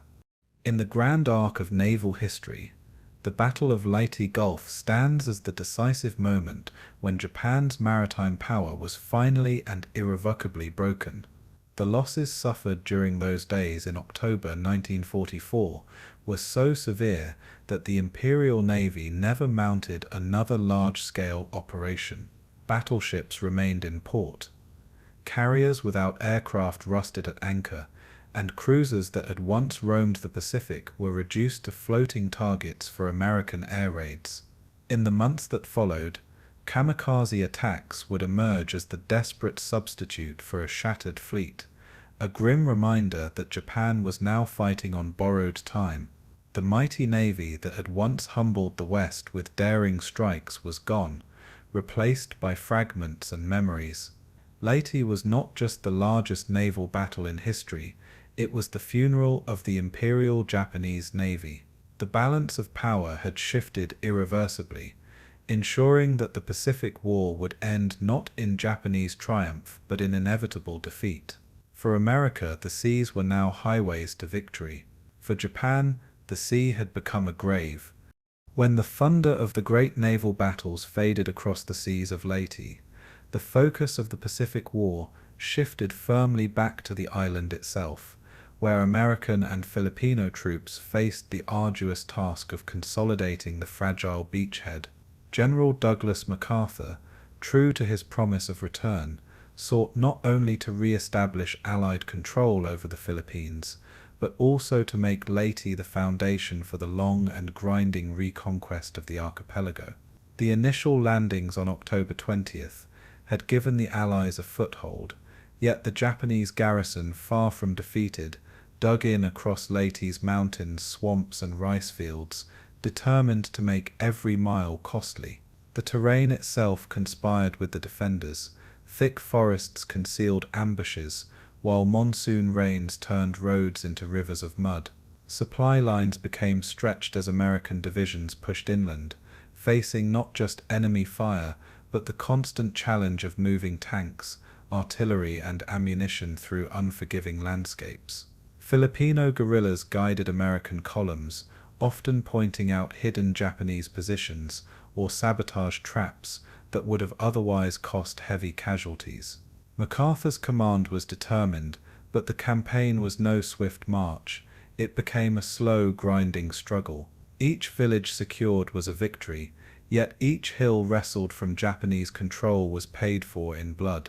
The battle for Leyte thus transformed from a daring landing into a prolonged and costly campaign, testing Allied endurance and resolve. As American units fanned out from the beaches, the Japanese launched desperate counterattacks, aiming to drive the invaders back into the sea. In late October, fierce fighting erupted around the Leyte Valley as Japanese troops, supported by artillery concealed in the hills, attempted to overwhelm American positions.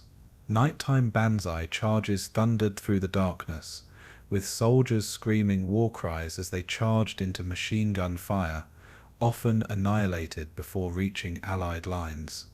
Yet these attacks inflicted heavy strain on the defenders, who endured sleepless nights and constant vigilance. The Japanese also resorted to infiltration tactics, slipping through gaps to strike supply depots and artillery emplacements.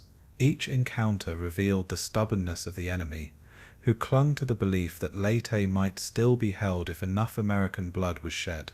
For the Allies, the growing casualties underscored the grim reality. The Philippine campaign would not be won quickly, and the promise of liberation carried immense cost.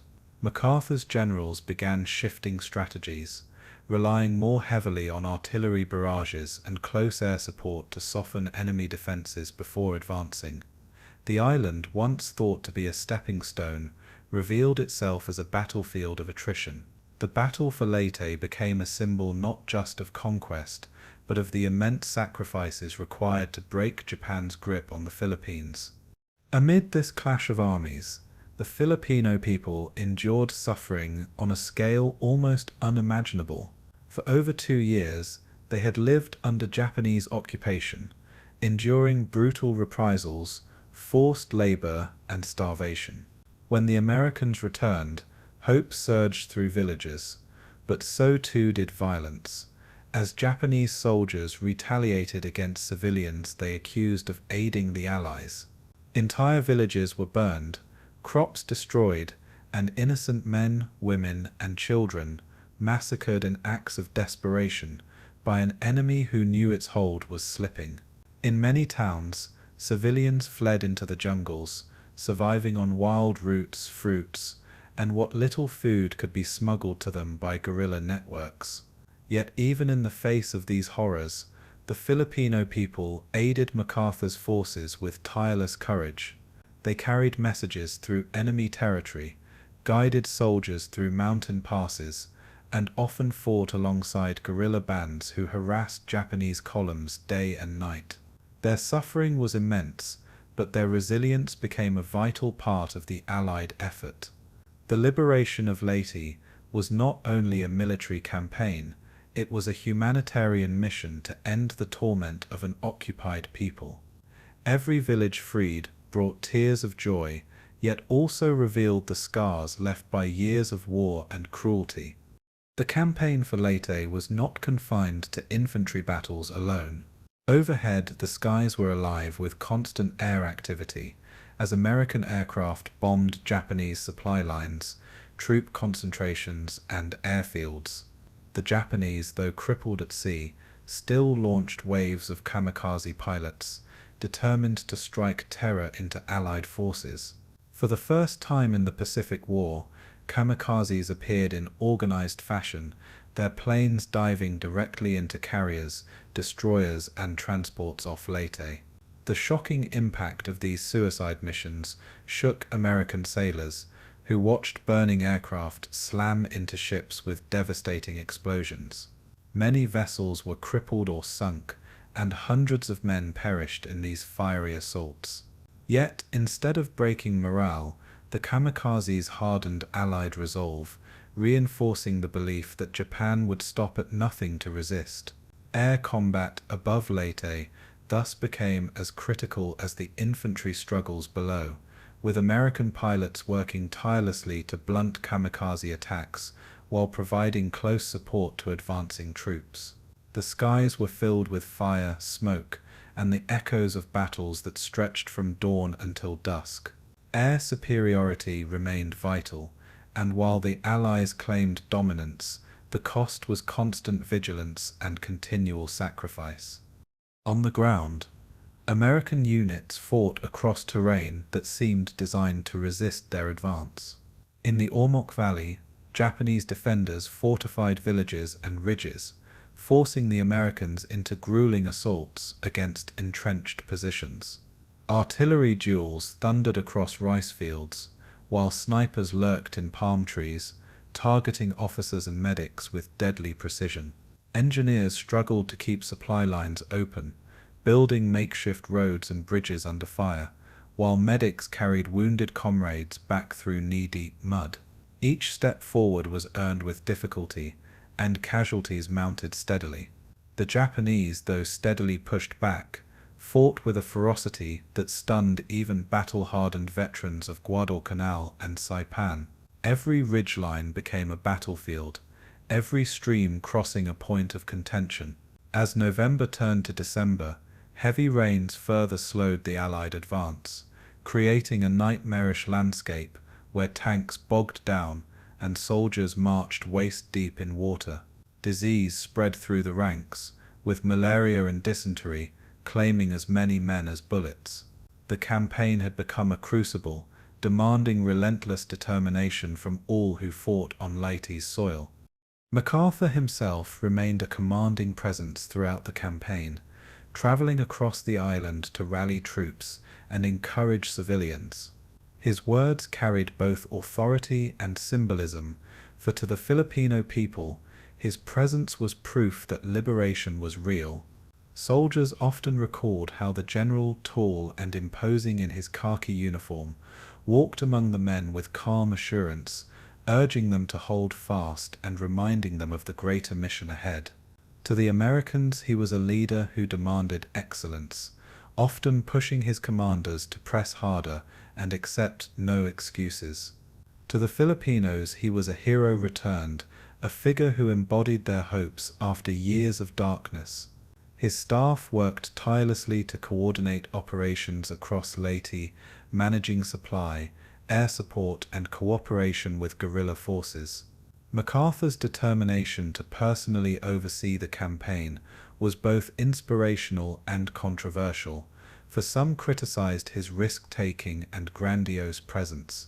Yet for those on the ground, his leadership was tangible, and his words of encouragement lifted weary spirits in the darkest hours of the campaign. By December, after weeks of relentless combat, the Japanese began to withdraw toward the mountains, clinging to isolated strongholds as their forces dwindled. The battle for Leyte had cost them dearly, with tens of thousands killed, and their capacity to reinforce the island destroyed by American naval superiority. The once proud Japanese army, which had sought to annihilate the Allied landings, now found itself shattered, fighting only to delay the inevitable. For the Americans, victory on Leyte was secured at terrible cost, thousands of dead and wounded, alongside dozens of ships sunk or damaged by kamikazes. Yet strategically, the victory was decisive, for it gave the Allies a secure foothold in the Philippines and severed Japan's vital lifeline to resources in the Dutch East Indies. Leyte became the first step toward isolating and cutting off the Japanese Empire from its southern conquests. The long campaign had proven that Japan could be defeated not only at sea, but on land in the very heart of its occupied territories. For MacArthur, it was triumph, for the beachhead was not only held but expanded, setting the stage for the liberation of the entire Philippines. Yet triumph came with sobering reminders of the human cost, both for the soldiers who fought and the civilians who suffered. Leyte's villages bore the scars of bombardment, its fields littered with the wreckage of war, and its people haunted by the memory of massacres and starvation. Survivors recounted nights of terror when Japanese patrols descended upon towns, or when kamikaze planes lit the skies with fire as they plunged into the sea. Families reunited with American and Filipino soldiers embraced liberation, but mourned the loved ones lost in the struggle. For the Allies, Leyte was more than a battlefield. It was a symbol of endurance, sacrifice, and the price of freedom.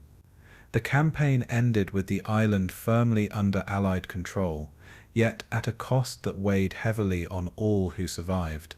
For MacArthur, it was a triumph he would forever proclaim, yet for the people of Leyte it was a victory paid for in blood and grief. The liberation of the Philippines had begun, but the shadow of suffering lingered over the island. In the months to come, the war would push onward to Luzon and beyond, but Leyte would always stand as the place where the tide turned for both the Philippines and the Pacific War itself. By late October 1944, as the Battle of Leyte Gulf raged across multiple seas and straits, the Japanese High Command realized that conventional naval warfare had failed them.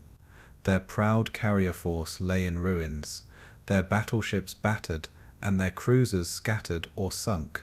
Facing the sheer industrial and logistical might of the United States, Japan could no longer hope to match the Allies ship for ship or plane for plane. Instead, Japanese strategists sought a weapon that required no industrial miracle, only the fanatical resolve of their young men. Thus emerged the kamikaze, or divine wind, a tactic rooted in the desperate hope that sacrificing pilots in deliberate crashes would succeed where bombs and torpedoes could not. The concept drew on centuries of Japanese warrior ethos, blending Bushido ideals with nationalist indoctrination. To many pilots, the act was portrayed as the ultimate duty, an honor to die for emperor and nation. Yet beneath the rhetoric, the creation of the Kamikaze Doctrine revealed the extent of Japan's desperation. It was a measure born not of strength but of catastrophic weakness, and it would leave a haunting mark on both the Pacific War and the memory of those who witnessed it.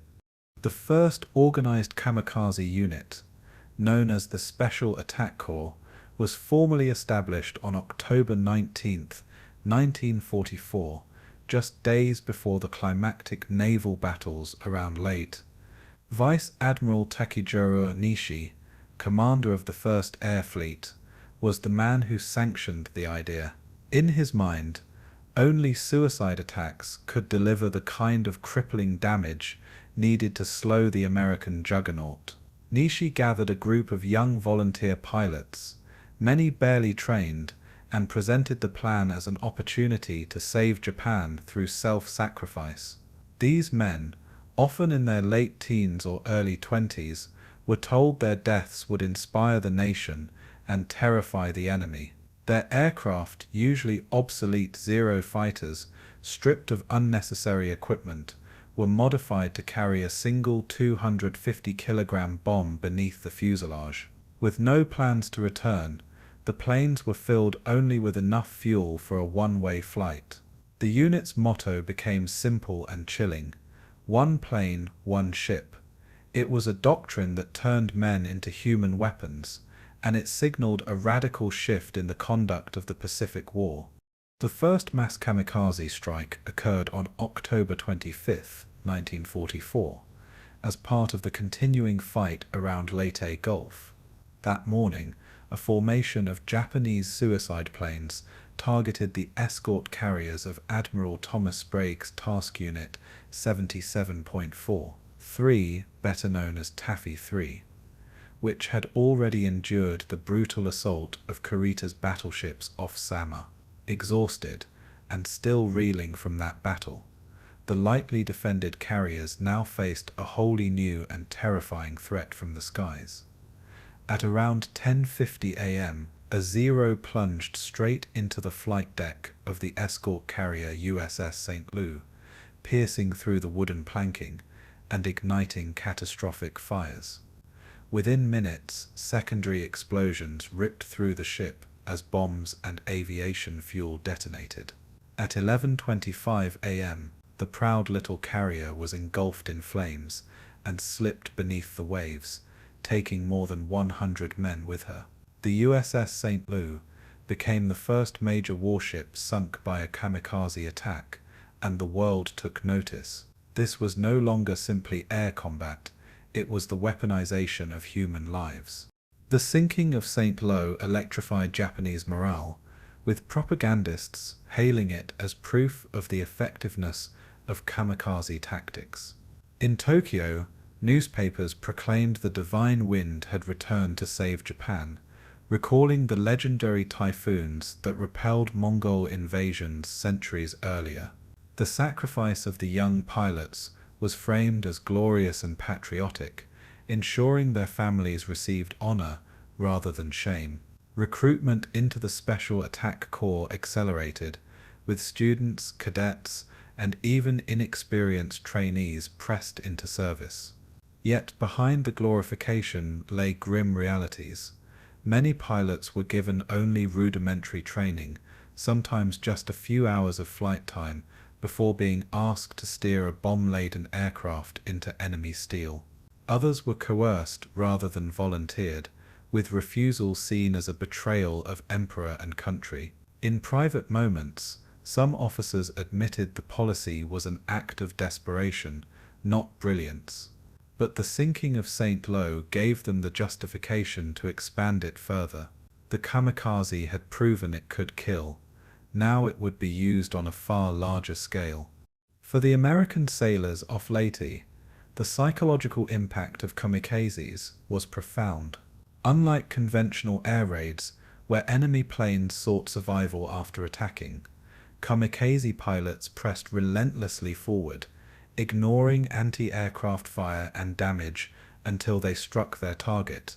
Gunners reported shooting aircraft to pieces, only to see flaming wrecks still smash into their ships. The knowledge that the enemy's objective was not to escape but to die made defense uniquely difficult and terrifying. Men described a chilling helplessness as they watched planes diving directly toward them, sometimes so low they could see the pilot's headband or the glint of his goggles. Ships scrambled to adjust anti-aircraft patterns, and radar picket lines were reinforced to intercept incoming threats earlier. Yet despite all precautions, the sheer determination of the attackers meant some inevitably broke through. Sailors began to realize that this was a new form of warfare, one that demanded not only endurance but nerves of steel. The kamikaze was as much a psychological weapon as a physical one.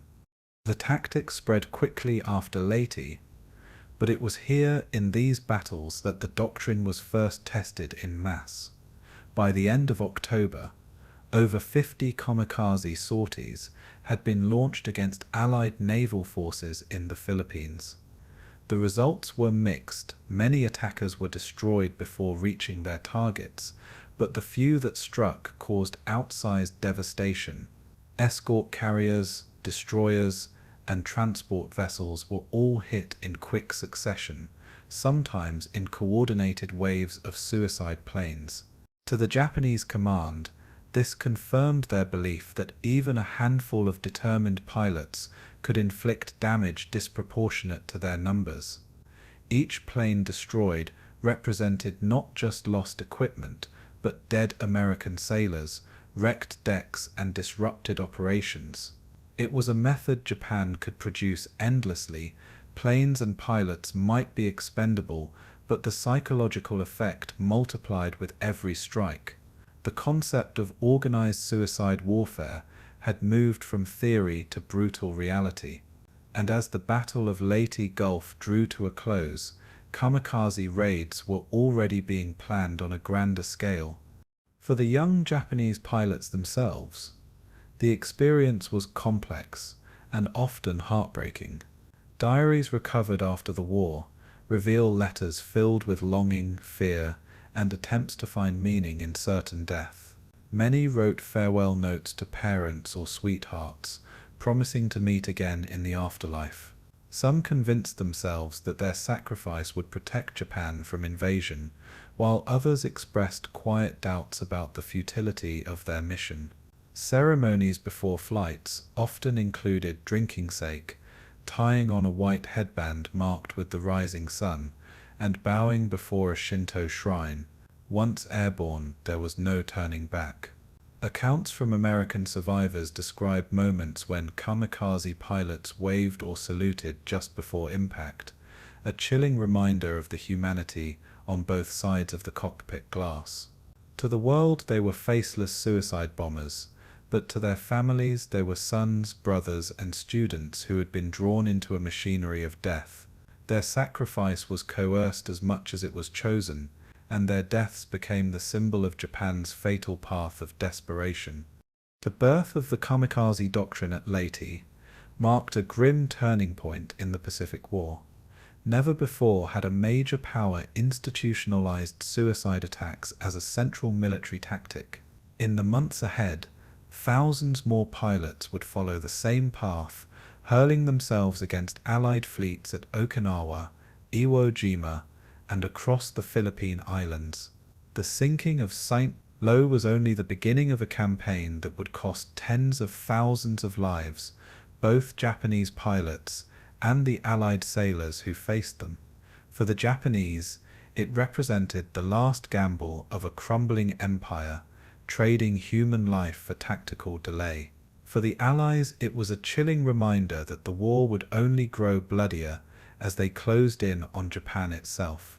The divine wind, once a legend of salvation, had become a storm of sacrifice.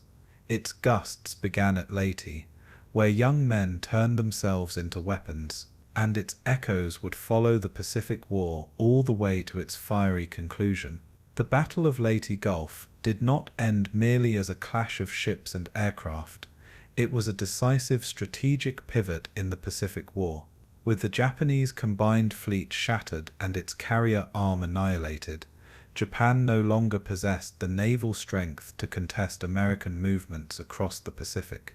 But more importantly, Leyte's capture severed the arteries that carried vital oil and raw materials from Southeast Asia to the Japanese home islands. Before the battle, Japan still had tenuous lifelines stretching from the Dutch East Indies and Borneo, where oil and rubber were extracted, and through the South China Sea, where convoys attempted to reach the home islands.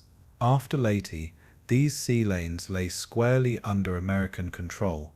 With each passing week, American submarines and aircraft operating from newly secured bases further strangled the flow of fuel.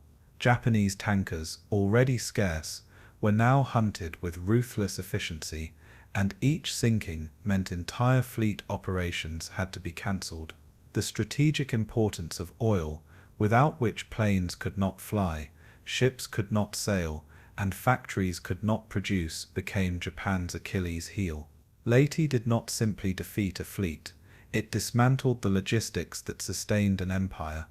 The geography of the Philippines made this strategic shift unavoidable once the Americans landed.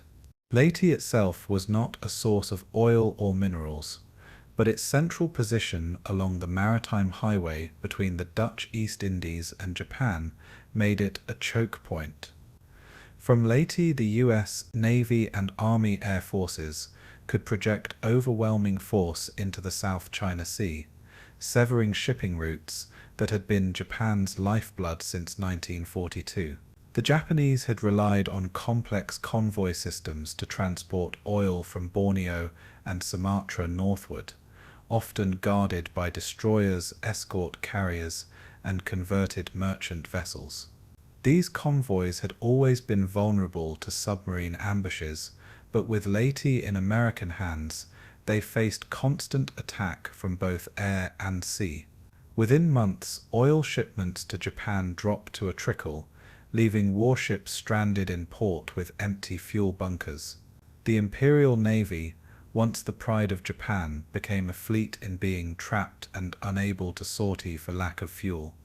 This strangulation was not an abstract effect, but an immediate one, with Japanese commanders forced to conserve every drop of aviation gasoline, grounding planes and limiting training. The Philippines' fall was thus the knife that severed Japan's arteries of war. The consequences of Leyte reverberated beyond the seas and into Japan's war industry. Factories in the home islands depended on steady shipments of oil, coal, bauxite, and other raw materials from conquered territories. With the shipping lanes cut, entire industrial sectors began to grind to a halt. Aircraft factories that once produced advanced fighters like the Zero and the Raiden struggled to complete even a fraction of their quotas. Engines rolled off assembly lines without enough high-octane fuel to test them. Steel production plummeted as shipping losses curtailed imports of iron ore. Japan's once mighty arsenals, which had fueled its early conquests, now sputtered, starved of the lifeblood of resources. Workers labored with determination, but no amount of effort could overcome the absence of ships to deliver supplies. By early 1945, the material decline was catastrophic, with only scattered production sustaining Japan's military effort. Leyte, by cutting the shipping lifelines, ensured that Japan's war machine became hollowed out, unable to sustain prolonged resistance. The paralysis of the Japanese fleet was the clearest evidence of Leyte's strategic devastation. Yamato, the world's largest battleship, and a symbol of Japanese naval pride, remained tied to port for months on end, consuming precious fuel only for limited training or defensive postures. The same fate befell other capital ships, which were relegated to near inactivity as fuel stocks dwindled.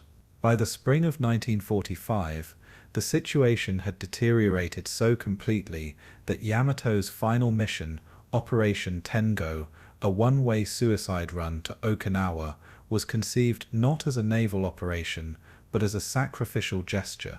This desperate plan stemmed directly from the fuel crisis created by Leyte's loss.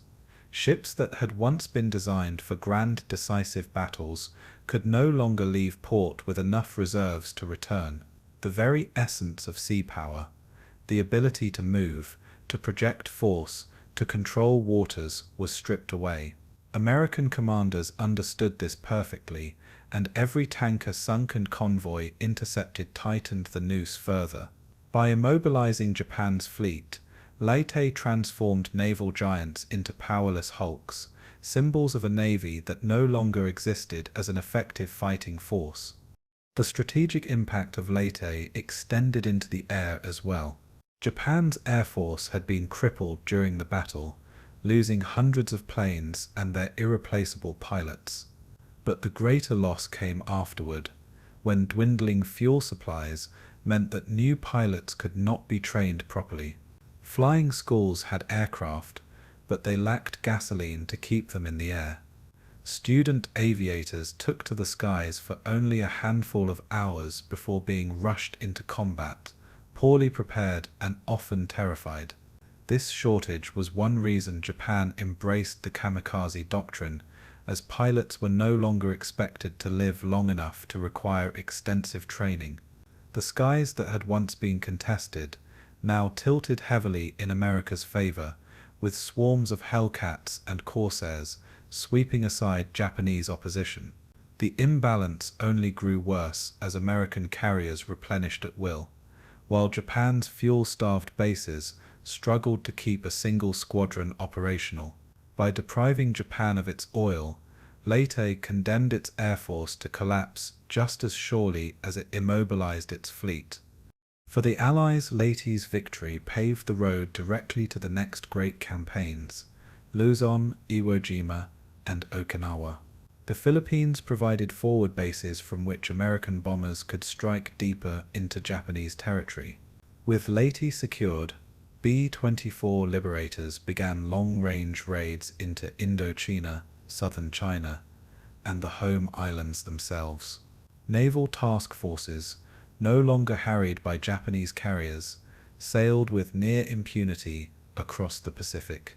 By the time Okinawa was invaded in April 1945, the Japanese Navy could mount no meaningful opposition, while kamikaze attacks, though deadly, were acts of desperation, not strategy. Leyte had reshaped the balance so decisively that the road to Japan lay open. The invasion of the home islands, codenamed Operation Downfall, was now within the realm of possibility, though it would later be rendered unnecessary by the atomic bomb. But without Leyte, the Allies could not have advanced so swiftly. The battle was not just a tactical victory, it was the door to Japan's heartland being unlocked. From the Japanese perspective, the loss of Leyte was not only a military disaster, but a crushing psychological blow. The Imperial Navy, once the pride of the nation and the guardian of its empire, was reduced to impotence. Leaders who had once spoken of decisive battle now found themselves presiding over a navy that could not leave port. The Japanese populace, accustomed to propaganda of unstoppable victory, now faced rationing, shortages, and air raids with little hope of relief. Civilian morale began to crumble as hunger and bombing combined with the realization that the empire could no longer defend its seas. Even among Japan's high command, bitter debates erupted over strategy, with some arguing for continued attrition and others resigning themselves to inevitable defeat. Leyte shattered not just fleets, but illusions, laying bare the stark truth that Japan's defeat was no longer a matter of if but when. The empire's fate had been sealed by the collapse of its naval power and the severing of its resource lifelines. In the grand arc of the Pacific War, Leyte Gulf was the decisive moment when the tide of strategic power became irreversible. Japan had gambled its remaining strength on a complex plan to repel the American landings, and that gamble had ended in disaster. The oil fields of Borneo and Sumatra still pumped, but their output could not reach Japan. The carriers of the Imperial Navy still floated, but they could not launch effective sorties. The battleships still bristled with guns, but they could not sail to battle. From Leyte onward, Japan's forces existed in name only, shadows of their former might. For the Allies, this meant accelerated momentum, with every subsequent operation facing less organized resistance. The battle's strategic consequences rippled outward, shaping the campaigns of 1945 and hastening the war's end. Leyte was the battle that cut the sinews of Japan's empire, ensuring that its collapse was not only inevitable, but imminent. The Battle of Leyte Gulf is remembered as the greatest naval battle ever fought, not only for its sheer size, but for the enormous stakes it represented. Over 200,000 sailors from both the Allied and Japanese sides took part in an engagement that stretched across multiple days and vast expanses of sea. More than 30 major warships were sunk, along with dozens of smaller vessels, leaving the waters of the Philippines strewn with wreckage and oil slicks. The fighting included titanic battleship duels, desperate destroyer charges, and the sacrifice of lightly armed escort carriers against vastly superior foes. In the air, thousands of aircraft soared, clashed, and fell, their dogfights filling the skies above the Philippine archipelago. The battle raged in 4 distinct yet interconnected phases, from Surigao Strait to Cape Engaño, each carrying with it drama and tragedy. It was the culmination of decades of naval theory, strategy, and shipbuilding, tested in the most brutal crucible imaginable. For Japan, it was a desperate gamble to preserve its empire, a final throw of the dice with everything on the line. For the United States, it was the decisive blow needed to ensure that the road to Manila and eventually Tokyo would remain open. By the time the guns finally fell silent, the world's largest sea battle had forever reshaped the balance of power in the Pacific. The statistics of Leyte Gulf alone reveal the staggering scale of the conflict. The Japanese committed 4 separate task forces, including battleships, cruisers, and the remnants of their once proud carrier fleet. Among them were the mighty Yamato and Musashi, the largest battleships ever constructed, towering symbols of Japanese industrial and naval might. Facing them was Admiral William Halsey's 3rd Fleet and Admiral Kinkaid's 7th Fleet, bringing together modern fast carriers, new battleships, and swarms of destroyers. In total, more than 280 ships took part, along with nearly 1,800 aircraft, making the battlefield one of the most crowded and chaotic in naval history. The losses inflicted were catastrophic. The Japanese lost 4 carriers, 3 battleships, 10 cruisers, and 11 destroyers, while the Americans lost escort carriers, destroyers, and hundreds of men in desperate stands. Each sinking represented not only human tragedy, but also the collapse of decades of training, preparation, and naval ambition. For Japan, such losses were irreplaceable, and the empire's navy would never recover from the shattering blows delivered in those waters. The sheer size of the battle dwarfed even Midway and Jutland, marking it as a singular moment in the history of naval warfare. It was the last time such massive fleets would ever clash on the open seas. But beyond the statistics and the lists of ships sunk lies the human dimension of the battle, which remains its most enduring legacy. Sailors fought and died in terrifying circumstances, often with no hope of rescue from burning decks or exploding engine rooms. Survivors recalled leaping into seas covered with burning fuel oil, watching comrades consumed by flames or pulled under by sinking vessels. Others endured hours of floating amidst wreckage, clinging to debris while enemy fire and aircraft strafed the waters.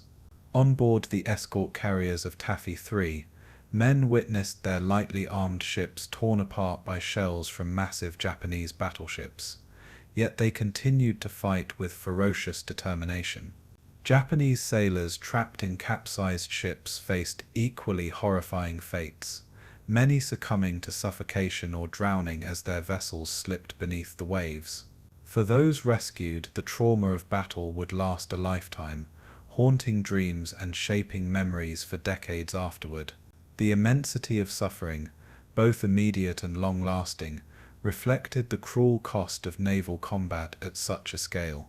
Each personal story of loss added depth to the broader strategic victory, grounding the numbers in raw human experience. Leyte Gulf was not just a clash of steel, but a crucible of human endurance, sacrifice, and tragedy. The tactical brilliance and bravery displayed during Leyte Gulf also became legendary in naval annals. The destroyers of Taffy 3, such as USS Johnston and USS Holwell, earned immortality by charging headlong into enemy battleships that outweighed them by tens of thousands of tons. These tin cans, as sailors called them, unleashed torpedoes at close range, creating chaos in the Japanese fleet, and buying precious time for their escort carriers. Admiral Kurita, facing unexpected resistance from such small ships, began to doubt the wisdom of pressing further, a hesitation that would ultimately lead to his retreat. Meanwhile, in Surigao Strait, Admiral Oldendorf executed the textbook Crossing the T, annihilating Nishimura's southern force in the last battleship duel in history. At Cape Engaño, Halsey's carriers finally caught and destroyed Ozawa's Decoy fleet, ending Japanese carrier aviation as an effective weapon. Each of these clashes represented a different dimension of naval warfare: courage, strategy, deception, and raw firepower, all converging into a single monumental battle. The cumulative effect was to strip Japan of its last operational naval reserves. The actions of both ordinary sailors and seasoned admirals ensured that the American landings at Leyte would remain secure, paving the way for the liberation of the Philippines. It was an achievement born not of luck but of courage, discipline, and sacrifice. The legacy of Leyte Gulf also lies in its decisive strategic consequences. By destroying the bulk of Japan's surviving naval power, the battle rendered the Imperial Navy incapable of contesting American operations for the rest of the war. With no ability to protect convoys or project force, Japan was cut off from vital resources, particularly the oil of the Dutch East Indies that had fueled its war machine. The Philippines became an Allied stronghold, severing Japan's lifeline to the south, and ensuring its economy and military would grind toward collapse. In this way, Leyte Gulf was not only a military victory, but also an economic and logistical one, strangling Japan's capacity to wage modern war. The Japanese resort to kamikaze attacks in the aftermath underscored their desperation, a grim admission that conventional naval and aerial tactics were no longer viable. For the Allies, the victory confirmed that the Pacific campaign was moving inexorably toward Japan's doorstep. Okinawa, Iwo Jima, and ultimately the home islands themselves were now within reach. The battle ensured that Japan could no longer dictate the tempo of the war. Instead, it became a defensive power, clinging to islands while the Allies advanced. Leyte Gulf was the point of no return in the Pacific. Historians have often compared Leyte Gulf to other great battles of history to emphasize its scale and significance. At Jutland in 1916, fleets of similar size had clashed but with inconclusive results, leaving questions about naval supremacy unresolved. At Midway in 1942, the tide of war in the Pacific shifted decisively, but the engagement involved fewer ships and far less human cost. Leyte Gulf, by contrast, dwarfed them both in scale and decisiveness, representing the culmination of years of naval rivalry and technological advancement. It combined the last great battleship duels, the decisive use of aircraft carriers, and the courageous improvisation of smaller ships into one vast narrative. Unlike many earlier battles, Leyte's outcome was not in doubt after the smoke cleared. The Japanese Navy was broken, and the United States Navy stood unchallenged. The battle marked both the end of an era and the beginning of another, where carriers and air power would dominate future seas. It also became a cautionary tale about overextension, as Japan's attempt to gamble everything in one last throw exposed its weaknesses and sealed its fate. Comparisons to land battles such as Stalingrad or Waterloo remind us that Leyte Gulf was not just a naval engagement, but a turning point in global history. It was both the climax of the Pacific Naval War and its conclusion. For the veterans who fought at Leyte Gulf, the memory of the battle was carried long after the war ended. American sailors spoke with pride of the bravery shown by their comrades, often referring to the destroyer's actions as among the finest examples of naval heroism. Survivors of the escort carriers recalled the deafening sound of incoming shells, the chaos of flight decks under attack, and the grim determination to keep launching planes no matter the cost. Japanese survivors, meanwhile, remembered the shock of facing overwhelming firepower, the despair of watching proud warships sink, and the realization that their navy had reached its end.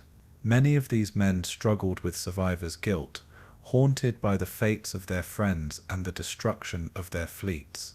In post-war Japan, the battle became a symbol of both sacrifice and futility, shaping how the nation remembered its war at sea. In the United States, Leyte Gulf was celebrated as proof of naval superiority, often overshadowing the human suffering it entailed. Memorials, books, and reunions kept the story alive, ensuring that the courage and sacrifice would not be forgotten. Decades later, historians continue to sift through accounts, piecing together the human experience behind the massive statistics. The battle's memory remains vivid, bridging nations and generations through its legacy of sacrifice and endurance. Ultimately, the Battle of Leyte Gulf stands as the final hammer blow in naval history's age of decisive fleet engagements. Never again would the world see such vast armadas clash in a single campaign, for the age of the battleship was over, and the future belonged to air power and submarines. Yet Leyte Gulf endures in memory not simply as a battle of numbers or technology, but as a test of human resolve and courage under impossible conditions. It represents the moment when strategy, sacrifice, and circumstance converge to determine the fate of nations. For Japan, it marked the twilight of its dreams of empire, the final collapse of its ability to challenge Allied supremacy at sea. For the United States and its allies, it confirmed the path to eventual victory and liberation across Asia. The battle's magnitude, both in lives lost and in its historical consequences, ensures its place among the greatest clashes in human history. More than 200,000 sailors bore witness to its fury, leaving a legacy written not only in history books but in the waters where so many ships rest today. As the greatest naval battle ever fought, Leyte Gulf was both the end of one era and the beginning of another. Its legacy remains unshaken, a monument to the courage, tragedy, and decisive turning points that shape the destiny of nations.